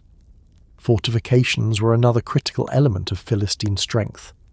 Excavations at Ashdod, Ashkelon, Ekron, and especially Gath have uncovered massive city walls built during the Iron Age, constructed from mud brick, stone and earthworks. Gath's fortifications, among the largest in the region, enclosed a sprawling urban settlement that could withstand prolonged siege. Ashkelon's defensive ramparts, rebuilt in the early Iron Age, testify to a city determined to protect itself against both inland enemies and seaborne threats. These fortifications were not only military in function, but also symbolic, projecting power and stability to neighbours and rivals alike. They demonstrated the permanence of Philistine settlement, transforming the image of migrants into that of established urban powers. The organisation of Philistine armies also contributed to their effectiveness. The cooperative structure of the Pentapolis allowed them to coordinate military campaigns, pooling forces from multiple cities. This collective system gave them numerical strength and the ability to sustain prolonged conflict. Biblical texts describe Philistine forces assembling in large numbers, often at strategic points such as Aphek or Michmash, where they confronted Israelite armies. The scale of these gatherings suggests that the Philistines were capable of mobilizing thousands of warriors, supported by chariots and well-equipped infantry. In comparison, Israelite forces in the early monarchy appear smaller and less organized, relying on tribal levies that lacked the cohesion of Philistine armies. Warfare in this era was not limited to pitched battles, but also included raids, skirmishes, and the control of key economic resources. The Philistines' dominance of the Shephelah, the lowland region between the coastal plain and the Judean hills, gave them access to agricultural surpluses and allowed them to pressure highland settlements. Their control of trade routes enabled them to cut off supplies, exerting economic as well as military pressure. The biblical narrative of Philistines sending garrisons into Israelite territory reflects this strategy. A small outpost could enforce tribute and suppress resistance, without the need for constant large-scale campaigns. Religious and cultural dimensions also intersected with warfare. Victories were interpreted in theological terms, with the capture of the Ark of the Covenant by the Philistines symbolizing not only military triumph, but the defeat of Israel's God. The Ark's placement in the Temple of Dagon at Ashdod underscores the integration of military and religious power in Philistine culture. Similarly, the destruction of temples, such as Samson's demolition of the Temple of Dagon in Gaza, is framed as both a military and theological blow. Warfare in the Iron Age was never purely about territory. It was also about the gods, the symbols of identity, and the assertion of cultural dominance. The reputation of the Philistines as formidable warriors persisted long after their military zenith. Biblical texts, even when describing their eventual defeats, preserve the memory of their martial superiority. Archaeology confirms their investment in weaponry, fortifications and urban infrastructure, all of which made them resilient and powerful. Their ability to adopt and adapt technological innovations like ironworking, to exploit their geography for chariot warfare, and to fortify their cities on a massive scale, ensured their place as one of the great military powers of the Iron Age Levant. The story of Philistine warfare is thus not one of mere brute force, but of strategic adaptation. They combined the legacies of their Aegean origins with the realities of their Levantine environment, creating a military system that was flexible, resilient, and effective, Their weapons, their chariots, and their fortified cities were not only tools of survival, but instruments of dominance, enabling them to shape the political and cultural landscape of their time. By the time the Israelites began to coalesce under a centralized monarchy, the Philistines had already established themselves as a dominant force on the coastal plain. Their league of cities was strong, their armies disciplined, and their technological and economic advantages allowed them to project influence deep into the interior. For the highland tribes of Israel, fragmented and vulnerable, the Philistine presence was both an immediate threat and the catalyst that forced them to rethink their political organization. The biblical narratives make it clear that the rise of Saul, Israel's first king, was bound up with the need to confront the Philistine challenge. Without their dominance pressing on Israel from the west, the monarchy itself might not have taken shape in the way it did. The struggle between Saul and the Philistines defines the opening act of Israelite kingship. At first, Saul enjoyed some victories, rallying tribal levies to resist Philistine incursions and temporarily pushing them back. But the biblical accounts consistently portray the Philistines as the superior force, better armed, more organized, and capable of inflicting devastating defeats. One of the earlier stories highlights this imbalance. The Israelites lacked metal workers of their own, and had to depend on Philistine smiths to sharpen their plowshares and weapons. This detail, whether literal or symbolic, illustrates the perception of technological dependency that left Israel at disadvantage. The Philistines held the power of iron and chariotry, while Saul's forces relied on hastily assembled tribal militias. The climax of Saul's struggle comes at Mount Gilboa, where the Philistines dealt a crushing blow to Israelite forces. Saul and his sons were killed, their bodies desecrated and displayed on the walls of Bethshan as trophies of Philistine victory. For Israelite memory, this was a moment of humiliation. The first king struck down by the very enemies he had been raised up to defeat.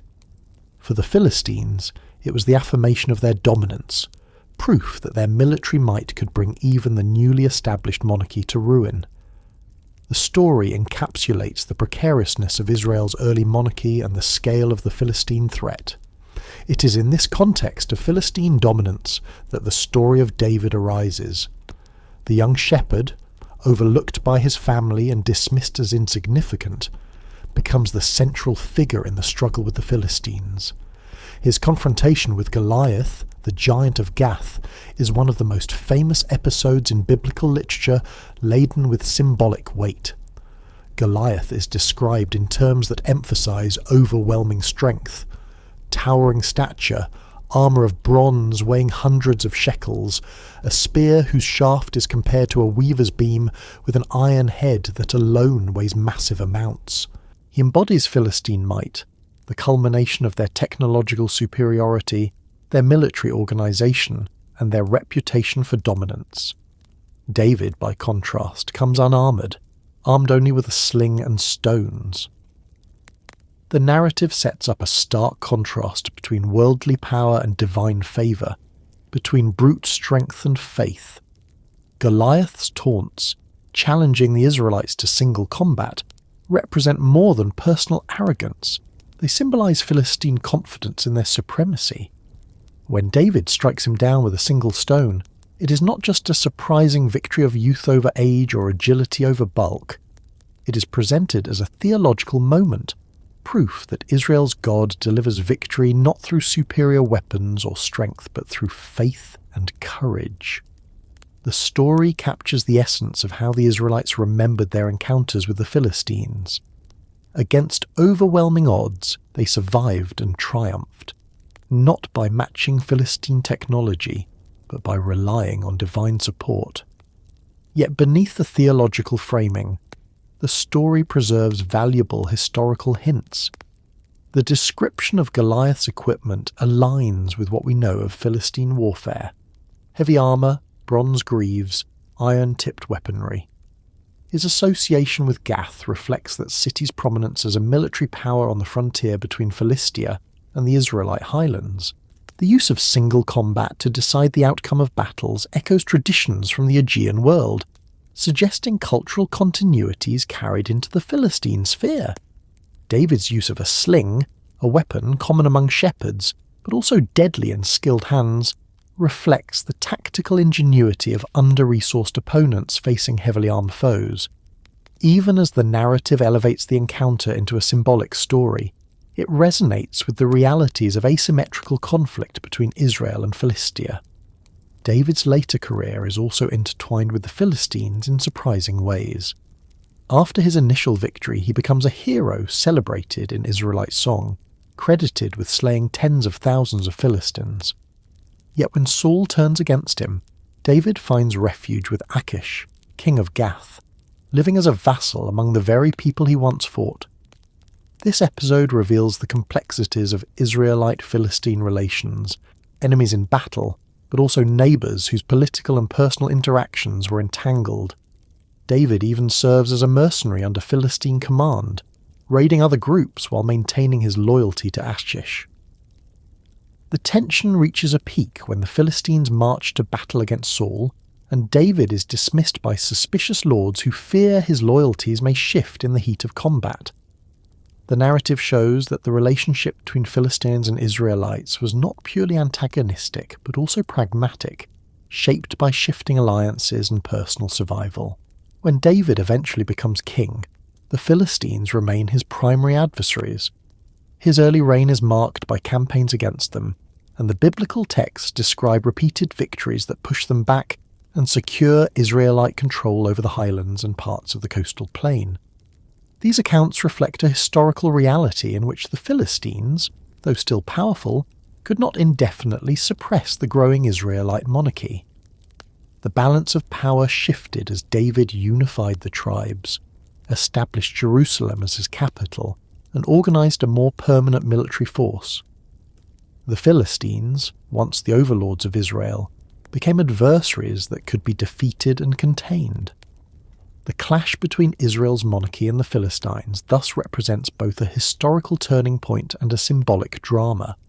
Historically, it marked the transition from Israelite vulnerability to stability, as the monarchy gained strength and asserted independence. Symbolically, it crystallized the image of the Philistines as the great foil against whom Israel proved itself. From Saul's tragic defeat to David's triumphant victories, the Philistines provided the necessary adversary that shaped the identity of Israel's early kings. Their might, their weapons, and their cities became the backdrop against which Israel's rise was staged. In the centuries that followed, the memory of this clash endured. The names of Saul, David, and Goliath became inseparable from the story of Philistine power and Israelite resilience. The Philistines, remembered as giants, overlords, and foes, were woven into the foundational narratives of Israel's national identity. Their role as adversaries elevated them beyond their historical presence, making them symbols of the foreign threat, the powerful neighbour, the one who must be overcome for God's people to flourish.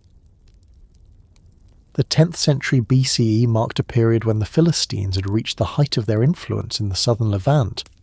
By this time, their initial settlement was long behind them, their cities well established, and their power woven deeply into the fabric of the region's political, economic, and cultural life. They were no longer merely newcomers from across the sea, nor a migrant coalition carving out a foothold, but a mature league of urban centres whose reach extended far beyond the coastal plain. Their position in this century was not unchallenged, for they faced rising Israelite strength under the monarchy of David and Solomon, as well as shifting dynamics among Phoenician, Aramean, and Egyptian powers.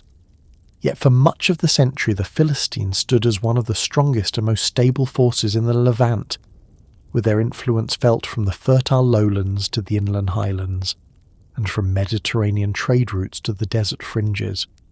The archaeological record provides tangible evidence of this prosperity. Excavations at Ekron reveal an expansion of the city's industrial base, laying the groundwork for its later prominence as a centre of olive oil production. Gath continued to grow as one of the largest urban centres in the entire Levant, with fortifications enclosing a vast area that dwarfed most of its neighbours. Ashkelon thrived as a cosmopolitan trade hub, its harbour linking it to Cyprus, Egypt and the Phoenician coast. Ashdod emerged as a strong political and religious centre, with temples and administrative structures reflecting its prominence. Gaza, controlling the southern gateway towards Sinai and Egypt, secured its role as a key node in trade routes carrying luxury goods, copper and Arabian incense.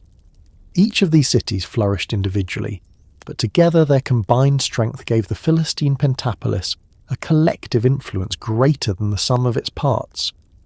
Economically, the 10th century was a period of integration and expansion. The Philistines controlled fertile agricultural lands that produced surplus grain, wine, and oil, essential commodities in the ancient Near Eastern economy. These surpluses were not only consumed locally but also exported, fueling trade networks that stretched across the Mediterranean and into the Near Eastern interior. Imported pottery and luxury goods found in Philistine cities attest to their wide-ranging connections. The distinctive Bichrome pottery, with its hybrid of Aegean and Levantine styles, continued to be produced and widely distributed, serving as both a practical product and a marker of cultural identity. The economy of the Philistine cities was diverse, combining agriculture, craft production, and trade in ways that made them resilient and prosperous. Militarily, the Philistines retained their reputation as formidable opponents. Their armies were equipped with iron weaponry and supported by chariotry, giving them an advantage in open terrain. Their fortified cities made them difficult to subdue, ensuring their survival even in the face of powerful adversaries. Biblical narratives continue to emphasize their strength during this period, portraying them as rivals that even David and Solomon had to contend with. The Philistines were not easily displaced, and their endurance reflects the depth of their military and economic base. They could absorb defeats, regroup, and reassert themselves, a resilience born of their league structure and the wealth of their cities.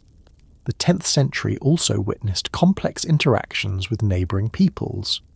The Israelites, under David and Solomon, were expanding their power, creating a centralised monarchy that sought to control the highlands and extend influence into the lowlands. The Philistines were frequent targets of these campaigns, and biblical accounts portray David as subduing them, making them tributaries to his kingdom. Yet the archaeological and historical record suggests that their power was not erased. They continued to thrive, even under pressure, and their cities remained significant players in the region. This tension between biblical portrayals of Israelite triumph and the resilience of Philistine power reflects the ongoing struggle between the two peoples. Even as Israel rose, the Philistines remained a counterweight, their presence shaping the contours of the emerging Israelite state. Relations with Phoenicia were also significant. The Philistines and Phoenicians shared coastal trade networks, and while they may have been competitors, they also likely cooperated in maritime commerce. Both groups were connected to the wider Mediterranean, importing luxury goods, timber, metals, and artistic influences. The Philistines' position in the south complemented the Phoenicians' dominance in the north, together ensuring that the Levantine coast remained a critical corridor of exchange. Interactions with Egypt were more sporadic, as Egypt's influence in the Levant had waned after the Bronze Age collapse, but commercial and diplomatic ties likely persisted, particularly through Gaza. Culturally, the 10th century represents the period when Philistine identity had become firmly established, no longer defined only by its Aegean origins but by its hybrid character. Their pottery styles evolved into more localized forms, their architecture incorporated Levantine influences, and their language shifted fully to the Semitic dialects of the region. Yet elements of their distinctiveness persisted, particularly in their religious practices and certain aspects of their material culture. The Philistines had by this time become Levantine, yet they retained enough of their uniqueness to be consistently remembered as outsiders by their Israelite neighbours. This dual identity, integrated yet distinct, was at the heart of their enduring cultural presence. The height of Philistine influence in the 10th century can thus be seen as the fruition of their long journey from displaced migrants to established power. They had carved out a homeland, built cities, developed economies, fielded armies, and created a distinctive culture that endured in the face of adversity.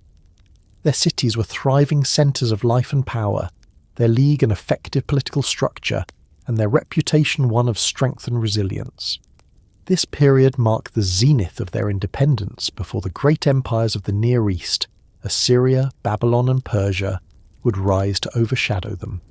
For now, in the 10th century BCE, the Philistines stood tall as one of the defining forces of the southern Levant, shaping its history and leaving legacies that would echo in texts, traditions, and archaeology for millennia. The independence and prosperity that had sustained the Philistine cities through the 10th and much of the 9th century BCE began to encounter new challenges as the great powers of Mesopotamia once again turned their attention westward. For generations after the Bronze Age collapse, no empire had been able to impose lasting control over the Levant. Egypt had retreated, the Hittites were gone, and local powers like the Philistines, Israelites, Phoenicians, and Arameans filled the vacuum. But beginning in the late 9th and especially the 8th century, Assyria re-emerged as the dominant force in the Near East, led by rulers whose ambitions reached from the Tigris and Euphrates to the Mediterranean coast. For the Philistines, this meant a century of shifting alliances, tribute, rebellion, destruction, and survival. The onslaught of kings like Tiglath-Pileser III, Sargon II, and Sennacherib transformed the political landscape of the Levant and tested the resilience of the Philistine pentapolis. Tiglath-Pileser III, who reigned from 745 to 727 BCE, inaugurated the period of aggressive Assyrian expansion into the west. His policies of military conquest, mass deportation, and administrative reorganization reshaped the Levantine states. For the Philistine cities, this meant being drawn into the orbit of a power far greater than any they had faced before. Tribute was demanded, loyalty sworn, and local rulers incorporated into the Assyrian imperial system. Ekron, Ashdod, Ashkelon, Gaza, and Gath all appear in Assyrian records as tributary states, paying in silver, gold, textiles, and agricultural products. The league that had once been a bulwark of independence now found itself forced to negotiate its place within the hierarchy of empire. Yet the Philistines did not submit quietly. Ashkelon and Gaza in particular became centres of resistance during this period. In 734 BCE, Tiglath-Pileser launched campaigns into Philistia after Ashkelon and Gaza rebelled. Gaza's king Hanunu attempted to resist, even fleeing to Egypt to seek support, but Assyrian armies eventually subdued the city, imposing heavy tribute and restoring it to Assyrian control. Ashkelon too was captured, its ruler deposed, and its people subjected to Assyrian authority. These episodes reveal both the persistence of Philistine ambition to maintain independence and the futility of resisting the overwhelming military might of Assyria. The Assyrian machine, with its professional armies, iron weaponry, siege engines, and relentless campaigns, far outmatched the resources of the Philistine cities. Sargon II, who reigned from 722 to 705 BCE, continued these policies with equal vigour. His annals record conflicts with Ashdod, where the ruler Asuri refused to pay tribute and sought alliances with Egypt. In response, Sargon marched west, besieging and capturing Ashdod in 711 BCE. The rebellion was crushed, Asuri replaced by a pro-Assyrian puppet, and the city firmly integrated into the empire. The episode was remembered in later biblical prophecy, with Isaiah referring to the conquest of Ashdod as a sign of Assyria's power and a warning against reliance on Egypt. The rebellion demonstrates the precarious position of the Philistines, caught between the might of Assyria to the east and the temptation of Egyptian support to the south. Time and again they attempted to leverage Egyptian aid, and time and again it proved insufficient against Assyrian dominance. The reign of Sennacherib, from 705 to 681 BCE, brought further trials. His campaigns in the Levant are among the most famous, including his siege of Jerusalem in 701 BCE. The Philistine cities played central roles in these events, with some siding with Assyria and others rebelling. Ekron, for example, delivered its pro-Assyrian king Padi into the hands of rebels, sparking Assyrian retaliation. Sennacherib marched west, besieged and punished rebellious cities, and restored Padi to the throne under Assyrian protection. Ashkelon too joined the rebellion and suffered for it, with its king Sidkar deposed and replaced by an Assyrian-approved ruler. Gaza, always restless, was forced once again to pay heavy tribute. In each case, the pattern repeated: rebellion, brutal suppression, deportation of elites, and integration into the imperial system. Assyrian records boast of massive deportations, with tens of thousands of people relocated from Philistine cities to distant regions of the empire. These deportations served both to weaken rebellious cities and to repopulate other parts of Assyria with skilled labourers. Yet despite these upheavals, the Philistine cities endured. Their urban cores were rebuilt, their agricultural systems maintained, and their roles in trade networks continued under Assyrian oversight. What changed was their autonomy. The Suranim of old were reduced to vassals, dependent on the favour of distant kings in Nineveh, rather than their own strength. The tension between submission and rebellion defined Philistine life in the 8th and 7th centuries BCE. Their strategic position made them valuable to Assyria, as ports on the Mediterranean and as gateways to Egypt. But it also made them vulnerable, constantly drawn into the larger struggles between empires. The Philistines tried to navigate these pressures by shifting allegiances, sometimes siding with Assyria, sometimes with Egypt, but the result was often the same: devastation at the hands of whichever side prevailed.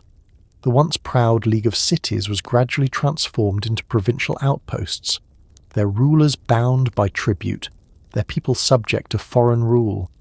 Yet even under Assyrian domination, the Philistines maintained a measure of distinct identity. Archaeological evidence from Ekron in the late 8th and early 7th centuries BCE reveals large-scale olive oil production facilities, the largest industrial complex of its kind in the ancient Near East. This industry flourished under Assyrian rule, producing oil for export across the empire. The Philistine cities thus adapted, turning imperial demands into opportunities for economic specialization. Their cultural imprint persisted as well, with pottery, religious practices, and urban traditions continuing alongside Assyrian influence. They were no longer independent powers, but they were not erased. Instead, they became integrated participants in the imperial economy, their resilience enabling them to survive in new forms. The Assyrian onslaught, then, marked both the end of Philistine independence and the beginning of their life as subjects within a vast empire. Tiglath-Pileser, Sargon, and Sennacherib broke their political autonomy, but could not erase their cities or their cultural presence. The Philistines endured, adapting to the realities of empire, reshaping their economies, and continuing their traditions even under foreign domination. Their story in this period reflects the larger fate of the Levant, where local powers were subsumed by the relentless expansion of Assyria, yet where cultural distinctiveness could persist even within the structures of imperial control. The Philistine cities, whether in their age of independence or later as vassals of great empires, thrived because they were situated at the crossroads of land and sea. Their power did not rest solely on military strength or fortifications, but on the wealth they could generate from fertile plains, bustling harbours, and the networks of trade that connected them to the wider Mediterranean and Near Eastern worlds. To understand their endurance across centuries, one must look not only at their battles, but also at their fields, their markets, and their ships. Economic life was the heartbeat of Philistine society, shaping both their prosperity and their relations with neighbours and overlords. Agriculture formed the foundation of their economy. The coastal plain of southern Canaan offered some of the most fertile land in the Levant, with deep alluvial soils, a Mediterranean climate, and access to water from seasonal rivers and aquifers. The Philistines exploited these advantages to produce large surpluses of grain, olive oil, and wine. Excavations at Ekron have revealed massive olive oil production facilities dating to the 7th century BCE, with hundreds of presses capable of producing thousands of litres annually. This industrial scale points to an economy not limited to subsistence farming, but oriented toward export, meeting the demands of both local trade and the wider imperial market. Olive oil was a prized commodity, used not only for food but also for lighting, ritual and medicinal purposes. The Philistine mastery of its production made them indispensable contributors to the economic systems of the Near East. Grain was equally important. The wide fields around Ashkelon, Ashdod and Gaza produced wheat and barley in abundance, sustaining their own populations and providing surplus for trade. The biblical story of Samson burning Philistine fields with torches tied to foxes reflects the centrality of agriculture in their society. To destroy the crops was to strike at the heart of their wealth and sustenance. Storage silos uncovered at Philistine sites indicate organised systems of collection and redistribution, whether under local rulers or imperial overseers. Wine production too was significant, with vineyards covering the lowlands and pottery vessels such as craters and amphorae, designed for storing and transporting it. Wine, like oil, became a key product for export, linking Philistine agriculture to wider markets. Animal husbandry supplemented this agricultural base. Excavations reveal high proportions of pig bones at Philistine sites compared to their Israelite neighbours, reflecting both cultural preferences and dietary practices. Sheep and goats provided wool, milk and meat, while cattle were used for ploughing and transport. Horses, associated with chariotry, were also significant, particularly in the military sphere. The integration of animal products into both diet and economy added further diversity to Philistine life, ensuring that their economy was resilient and multifaceted. Trade amplified the wealth generated by agriculture. The Philistines' position on the Mediterranean coast gave them access to maritime routes that linked them to Cyprus, the Aegean, Egypt, and beyond. Imported pottery, metals, luxury goods, and artistic influences flowed into their cities, while their own products, grain, oil, wine, textiles, and crafted goods, flowed out. Ashkelon, with its natural harbour, was a hub of this maritime exchange, its markets filled with goods from across the Mediterranean. Gaza, controlling the overland routes into Egypt and Arabia, became a gateway for trade caravans carrying incense, spices, and exotic commodities. The Philistines were thus both farmers and merchants, grounded in the soil but also oriented toward the sea. Their maritime networks were not merely economic but cultural conduits as well. Through trade, the Philistines maintained connections with Cyprus and the Aegean, sustaining elements of their heritage even as they assimilated into Levantine life. Pottery styles, religious ideas, and artistic motifs reflect this ongoing exchange. Their role as middlemen, facilitating contact between inland producers and overseas merchants, made them indispensable to regional economies. Even under Assyrian rule, when tribute was extracted and autonomy reduced, the Philistines continued to prosper as nodes in the imperial trade network. Assyria demanded goods, but it also required the infrastructure to move them, and the Philistine cities provided precisely that. Craft production added another layer to their economic life. Loom weights, spindle whirls, and weaving installations attest to extensive textile production, an industry well suited to both local consumption and export. Metalworking too was practiced, with iron and bronze tools and weapons produced in workshops. Pottery remained a hallmark of their craft, not only for practical use but also for trade, with the distinctive Biurome ware serving as both an economic product and a marker of cultural identity. These crafts reflect both household production and larger, organised industries, revealing the complexity of Philistine urban economies. Markets in Philistine cities would have been vibrant places, filled with agricultural produce, crafted goods, imported luxuries, and the bustle of exchange. traders from Phoenicia, Aram and Arabia mingled with local farmers and artisans, exchanging goods, news and ideas. Such markets were not only economic engines, but also spaces of cultural interaction where languages, customs and traditions blended. The cosmopolitan character of Philistine cities, especially Ashkelon, reflects this dynamic, making them crossroads of the ancient world. The economic strength of the Philistines also underpinned their political and military power. Surpluses allowed them to sustain large populations, support armies, and build fortifications. Tribute payments to empires like Assyria, though burdensome, were possible because of the wealth generated by their agriculture and trade. Their ability to recover from defeats and deportations was rooted in the resilience of their economy, which continued to produce surpluses even under foreign rule.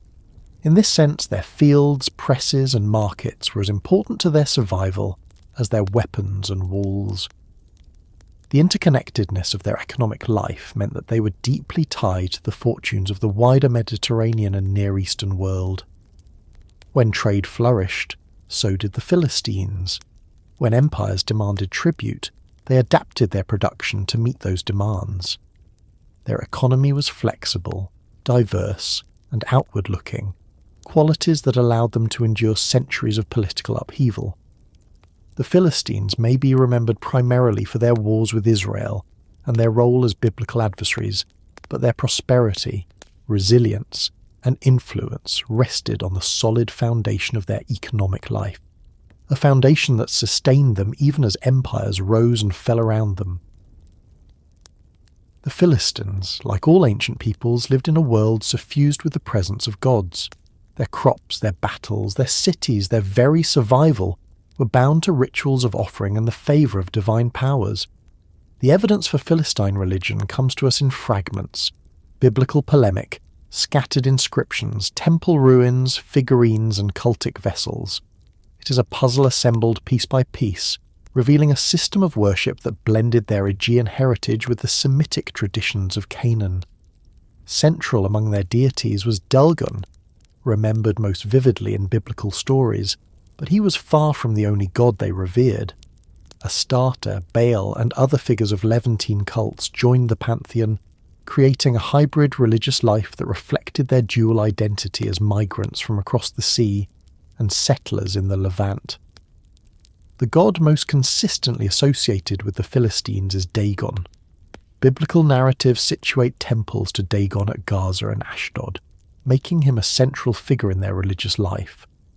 In the story of Samson, he's brought into the temple of Dagon at Gaza, where he topples the building in his final act of vengeance, killing himself and countless Philistines in the process.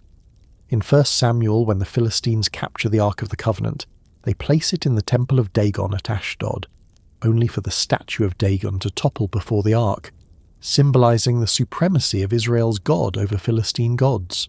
These narratives, written from the Israelite perspective, emphasize the humiliation of Dagon, but they also preserve valuable information that the Philistines maintained significant temples, that Dagon was a deity of central importance, and that his cult was associated with major urban centres of the Pentapolis. The origins of Dagon are debated. In Mesopotamia, a deity named Dagon appears in earlier texts, associated with grain and fertility. In the Levant, the figure of Dagon may have been assimilated into local cults as a god of agriculture or storm. For the Philistines, his adoption reflects their integration into the religious landscape of Canaan. Whether they carried him from their places of origin or embraced him after settlement, he became the god most strongly identified with their league of cities. The temples dedicated to him in Gaza and Ashdod were not peripheral shrines, but monumental structures that stood as centres of civic and religious life. Alongside Dagon, female deities such as Astarte played important roles in Philistine religion. Astarte, a goddess of fertility, love, and war, was widely worshipped across the Levant, particularly among Canaanites and Phoenicians. The Philistines appear to have integrated her into their pantheon, as suggested by cultic figurines and vessels found at their sites. Her worship would have involved rituals of fertility, possibly linked to agricultural cycles and human reproduction. The prominence of female figurines in Philistine contexts supports the idea that goddess worship was a significant element of their religious life. The blending of Aegean motifs with Levantine goddess traditions in their art reflects the hybrid nature of their spirituality. Baal, the storm god, may also have figured in Philistine cults, particularly in cities like Ekron and Ashdod. Inscriptions from later periods associate Baal with Philistine cities, and his prominence in the broader Levant makes it likely that his cult was practiced among them. Baal's role as a god of fertility, rain, and storms made him central to agricultural societies, and the Philistines, reliant on their fertile plains, would have had reason to honour him. The multiplicity of Baal cults in the Levant suggests that local variations may have existed, with Philistine Baal taking on distinctive features tied to their urban centres. The archaeological record provides glimpses of their religious practices. At Ekron, a temple complex has yielded cultic vessels, offering stands and evidence of ritual activity. At Ashdod, excavations revealed structures that may have served as shrines. Tel Kassil, though not one of the Philistine Pentapolis cities proper, shows architectural features and cultic artifacts consistent with Philistine influence. These temples were modest compared to the monumental sanctuaries of Egypt or Mesopotamia, but they were significant within the Levantine context, serving as centres for sacrifice, ritual feasting, and communal identity. Philistine cult practices likely included animal sacrifice, as was common throughout the region. Altars, offering tables, and burnt remains found in Philistine contexts support this. Feasting, accompanied by wine and grain offerings, was another element, reflected in the abundance of craters and drinking vessels found at their sites. These rituals reinforced social bonds, linked the people to their gods, and integrated the agricultural cycle with religious life. Figurines of deities, often female, suggest domestic cults as well, where households honoured protective spirits or fertility goddesses in addition to communal worship at temples. The biblical polemic against Philistine gods emphasises their supposed impotence, casting them as defeated before Israel's God. Yet this very polemic confirms their prominence. The Israelites saw Philistine religion as powerful enough to rival their own. The capture of the ark and its placement in Dagon's temple was remembered as a moment of theological crisis, only resolved when Yahweh asserted dominance. Such stories highlight the role of Philistine religion as both a cultural reality and a symbolic foil in Israelite memory. The persistence of hybrid elements in Philistine cults illustrates their broader identity. They retained echoes of Aegean traditions, visible in cultic vessels and figurines, while embracing Levantine deities like Dagon, Astarte and Baal. This syncretism reflects both their origins and their adaptation, producing a religious life that was neither wholly foreign nor entirely assimilated. Their temples, rituals and deities anchored their identity in a land where they were often perceived as outsiders, providing continuity through centuries of political change. Even under Assyrian and later Babylonian domination, Philistine religion persisted. Inscriptions from Ekron in the 7th century BCE mention a goddess named Pergi, previously unknown, worshipped alongside Baal and other deities. This suggests that local cults continue to evolve, producing new divine figures and adapting to imperial contexts.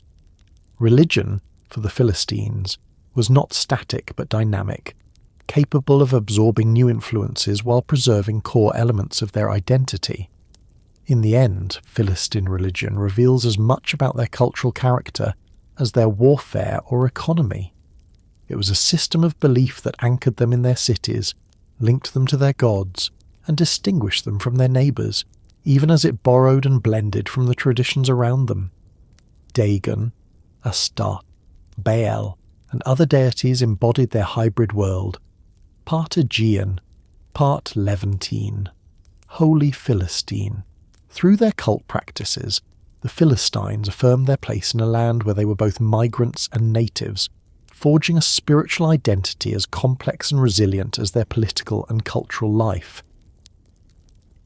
The fall of Assyria at the close of the 7th century BCE reshaped the entire Near Eastern world. For over a century, the Assyrian Empire had dominated the Levant, exacting tribute, imposing rulers, and crushing rebellions. The Philistine cities, like their neighbours, had lived under Assyrian shadow, alternately resisting and accommodating. But as Nineveh fell in 612 BCE, and Assyria collapsed under the combined blows of Medes and Babylonians, the old imperial structure crumbled.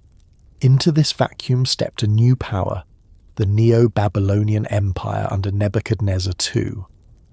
For the Philistines, who had endured Assyrian might but retained their cities and economic life, the Babylonian advance would prove catastrophic. The century that followed marked the final decline of their independence, the destruction of their cities, and the erasure of their identity as a distinct people. The Philistine position at the crossroads of empire once again determined their fate. Babylon, intent on consolidating control of the Levant and securing routes to Egypt, could not ignore the coastal cities. Gaza, Ashkelon, Ashdod, Ekron, and Gath lay along the natural corridor of armies moving westward. Their wealth, their fortifications, and their strategic positions made them both prizes and threats. If left unchecked, they could ally with Egypt, which remained Babylon's great rival for control of the region. If subdued, they could serve as loyal outposts supplying the empire. The Philistine cities thus became entangled in the larger contest between Babylon and Egypt, a contest they could not escape. Ashkelon, one of the richest of the Philistine cities, became the first target. In 604 BCE, Nebuchadnezzar launched a campaign against the Levant, striking at Ashkelon with devastating force. The Babylonian chronicles record the events succinctly. The city was captured, its king taken prisoner, its people deported, and its wealth carried off. Archaeology confirms this destruction. Excavations at Ashkelon reveal a violent destruction layer dating to this period, with evidence of burning, collapse, and sudden abandonment. The city that had flourished for centuries, a hub of trade and culture, was laid low in a single campaign. Though it would be rebuilt later under Persian and Hellenistic rule, its Philistine character never recovered. The deportations, a hallmark of Babylonian policy, scattered its population into distant parts of the empire, severing the continuity of its traditions. Other cities fared little better. Gaza, long a strategic gateway to Egypt, was subdued, its rulers forced into Babylonian vassalage. Ashdod and Ekron, though less violently destroyed, were brought firmly under Babylonian control. Gath, which had already suffered earlier under Assyrian pressure, fades from the record by this period, suggesting that it was either destroyed or reduced to insignificance. The once proud Pentapolis, which had anchored Philistine identity for centuries, was dismantled piece by piece, its cities broken or absorbed into the Babylonian system. The League of Five Cities, so central to their strength, ceased to exist as a functioning entity. The Babylonian approach to conquered peoples differed from Assyria in emphasis but not in outcome. Assyria had deported large segments of populations, scattering them across the empire to weaken resistance while resettling others in their place. Babylon continued this policy, but with particular severity towards cities that resisted. Ashkelon's deportations were massive, removing the urban elite and artisans who had sustained Philistine identity. Those who remained were either absorbed into the imperial economy or assimilated into neighbouring cultures. Over time, the Philistines ceased to exist as a distinct people, their traditions diluted, their gods forgotten, their language replaced by the dominant tongues of the Levant. Biblical texts reflect this decline in both historical memory and theological interpretation. Prophets like Jeremiah, Ezekiel, and Zephaniah pronounced judgments against the Philistine cities, predicting their desolation and ruin. Ashkelon is said to be cut off, Gaza struck down, Ekron uprooted. These prophecies align with the historical reality of Babylonian conquest and serve as theological commentary. The old enemies of Israel, who had once humiliated Saul and threatened David, were finally judged and destroyed. By the time these texts were written, the Philistine threat was no more, and their downfall was remembered as part of the larger reshaping of the Levant under Babylonian power. The economic foundations that had sustained the Philistines for centuries could not withstand the shock of conquest and deportation. Fields may still have been worked, olive oil still pressed, and trade routes still traversed, but the identity of those who produced and consumed had changed. Philistine craftsmen, merchants, and farmers were carried off to Babylon or resettled in other parts of the empire while new populations moved into their lands.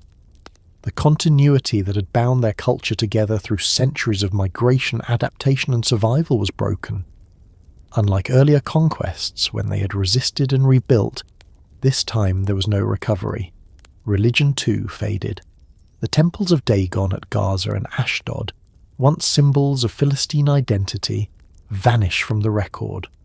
No later references preserve his worship, and no continuity can be traced into the Persian or Hellenistic periods.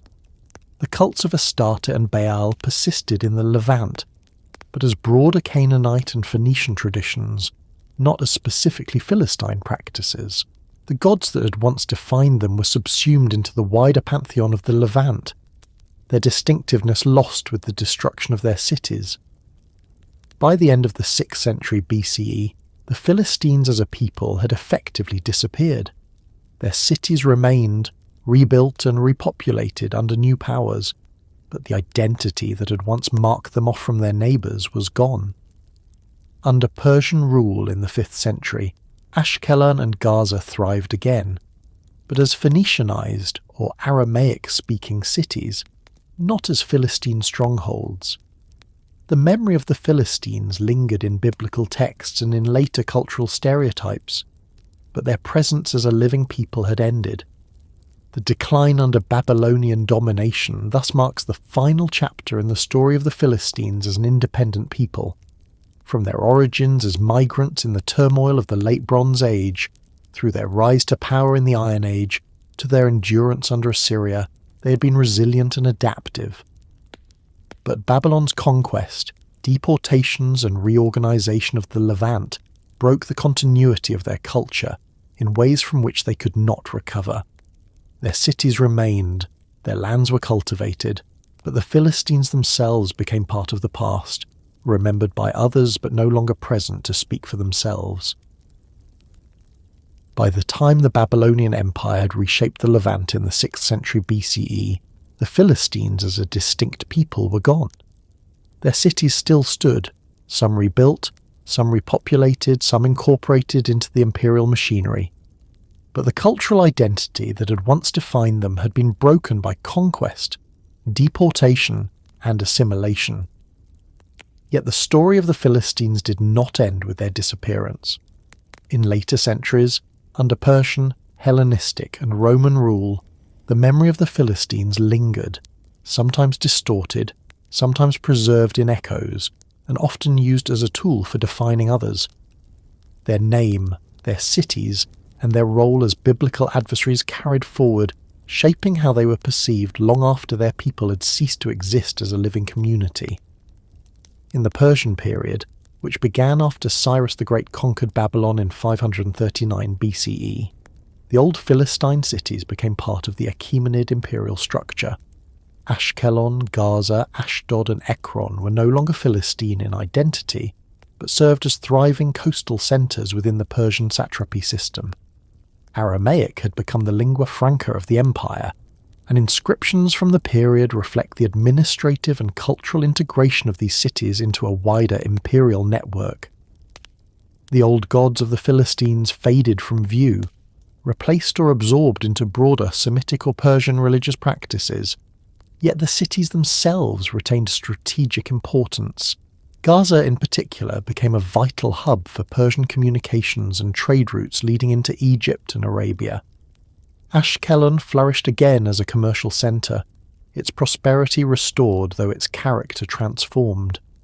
The Philistine name may no longer have applied to their inhabitants, but their cities remained alive and significant. The Hellenistic period brought further transformations. After the conquests of Alexander the Great in the late 4th century BCE, the Levant was drawn into the orbit of Greek culture. The successors of Alexander, first the Ptolemies of Egypt and later the Seleucids of Syria, ruled over the old Philistine coast. Greek became the language of administration and high culture, and the cities adapted once again. Ashkelon and Gaza, already cosmopolitan, absorbed Hellenistic art, architecture and institutions. Coins were minted with Greek legends, gymnasia and theatres were built, and local elites embraced Greek customs. Yet the old biblical traditions that remembered the Philistines lingered, so that even as their cities became Hellenized, their names still evoked ancient enmities in the minds of Jews and others familiar with the Hebrew scriptures.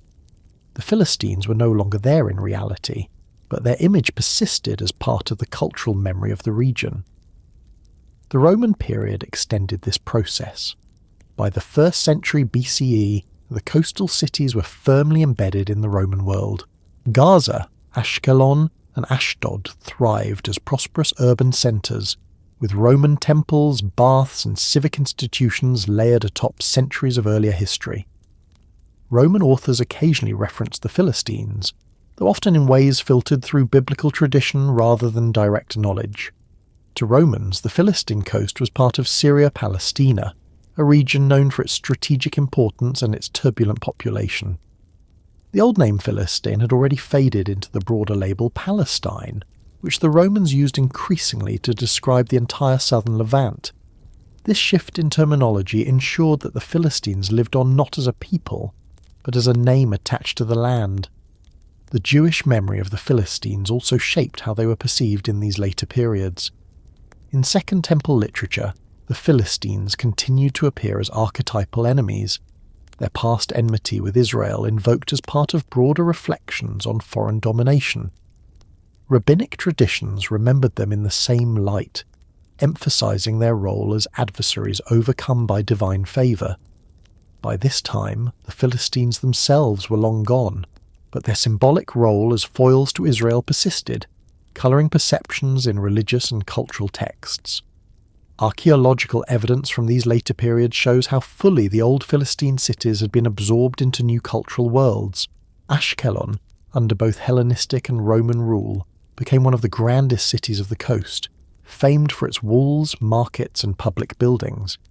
Gaza too became a major urban centre, controlling trade routes into the Arabian desert. Ashdod continued as a regional town, while Ekron declined in prominence but remained inhabited. These cities prospered, but none of them were Philistine in identity. The people who lived there spoke Aramaic, Greek, or Latin, worshipped gods from new pantheons, and thought of themselves in terms shaped by the empires of their time.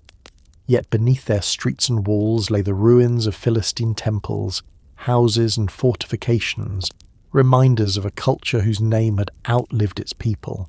The Roman renaming of the region as Syria-Palestina, after the Bar Kokhba revolt in the 2nd century CE, further cemented the Philistines' posthumous legacy. The name, derived from Philistia, no longer referred to the old Pentapolis, but to the entire land of Judea and its surroundings. The Philistines had disappeared, but their name became attached to the very identity of the region for centuries to come. This ironic twist meant that while their culture and people had vanished, their name endured more prominently than almost any of their contemporaries. To the outside world, the memory of Philistines became detached from historical reality, transformed into a label for a land and a people they had never truly represented. By the time of the later Roman Empire and into Byzantine rule, the Philistines existed only in texts, biblical stories, prophetic oracles, historical accounts, and inherited stereotypes. The archaeological layers of their cities were buried beneath successive rebuildings, their gods forgotten, their language erased. But their image remained potent, shaped not by what they had been, but by what others remembered them to be. To Jews, they were the ancient oppressors conquered by Israel's heroes.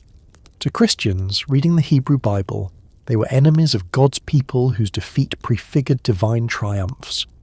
To Greco-Roman authors, they were a vague memory attached to a coastal land of strategic value. Thus, in Persian, Hellenistic and Roman perspectives, the Philistines became both less and more than they had been. Less in that their real identity, culture and traditions had vanished, leaving only echoes.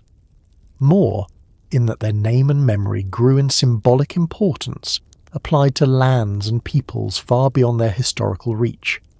Their story, which had begun with migration and conquest, ended not in silence, but in transformation. Their identity dissolved into the cultures that absorbed them, while their name lived on, reshaped and reimagined by every empire that came after. By the time the Romans had inscribed their authority onto the Levant and renamed the region Syria Palestina, the Philistines as a people were long gone. Their cities endured, often rebuilt into thriving urban centres under Persian, Hellenistic and Roman rule. But the cultural distinctiveness that had once set them apart had faded centuries earlier. The Pentapolis no longer existed in any political or religious sense. Their temples had fallen silent, and their gods had vanished from worship. Yet their name endured, reshaped and reused, until it became detached from the people it once described. In disappearing as a living culture, the Philistines paradoxically achieved a kind of immortality, their memory surviving as a symbol, a foil, and a word charged with meaning far beyond its original context. The disappearance of the Philistines was the product of conquest, deportation, and assimilation. The Babylonians had shattered their independence in the 6th century BCE, deporting populations and dismantling their cities. The Persians who followed allowed those cities to recover economically but not culturally, folding them into the vast imperial system where Aramaic became the dominant language and local identities were subsumed. The Hellenistic and Roman waves layered Greek and Latin culture over the coastal plain, leaving no room for a distinct Philistine identity to survive. Over generations, the descendants of the Philistines blended into the broader populations of the Levant, losing any separate language, religion, or political structure. Their disappearance was gradual rather than sudden, a slow erosion of difference until nothing remained but memory. Yet memory is powerful.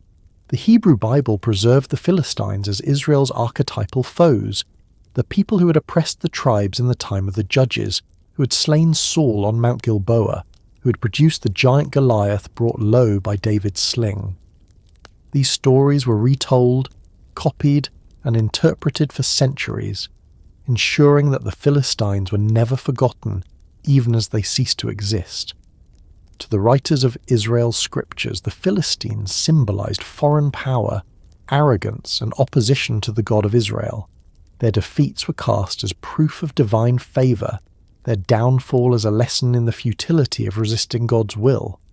In this way, the Philistines became less a people and more a symbol, serving the theological and cultural needs of those who remembered them. In later Jewish tradition, the Philistines continue to occupy this symbolic role. Rabbinic texts occasionally mention them, echoing biblical themes of enmity and divine judgment. For Jews living under foreign domination, whether Persian, Greek or Roman, the memory of the Philistines as ancient oppressors provided a framework for understanding new adversaries. The name became a template for the enemy, applicable in different contexts across time. The actual people were gone, but their image endured as a reminder of past struggles and victories. Christian tradition, inheriting the Hebrew scriptures, carried the Philistines into new cultural contexts. For Christians, the story of David and Goliath became an enduring allegory of faith overcoming might, with Goliath the Philistine as the embodiment of worldly power opposed to God's chosen. Samson's battles with the Philistines became symbols of divine strength, working through flawed human agents. The Philistines were remembered less for their real history than for their role in narratives that conveyed theological truths. They became archetypes, their story retold in sermons, art and literature across the centuries of Christian history. In the wider world, the Philistines' name underwent yet another transformation. In European languages, Philistine came to be used as a metaphor. detached almost entirely from its historical origins. By the early modern period, the word was applied to those considered uncultured, materialistic or hostile to art and intellect.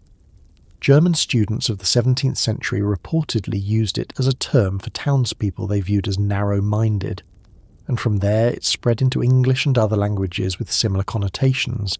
This pejorative sense of Philistine, meaning someone uninterested in culture or refinement, bore little resemblance to the ancient people, yet it ensured that their name remained alive in common speech. The irony is striking. A people who had been among the most cosmopolitan of the early Iron Age, engaged in trade, crafts and cultural fusion, were remembered centuries later as the very opposite.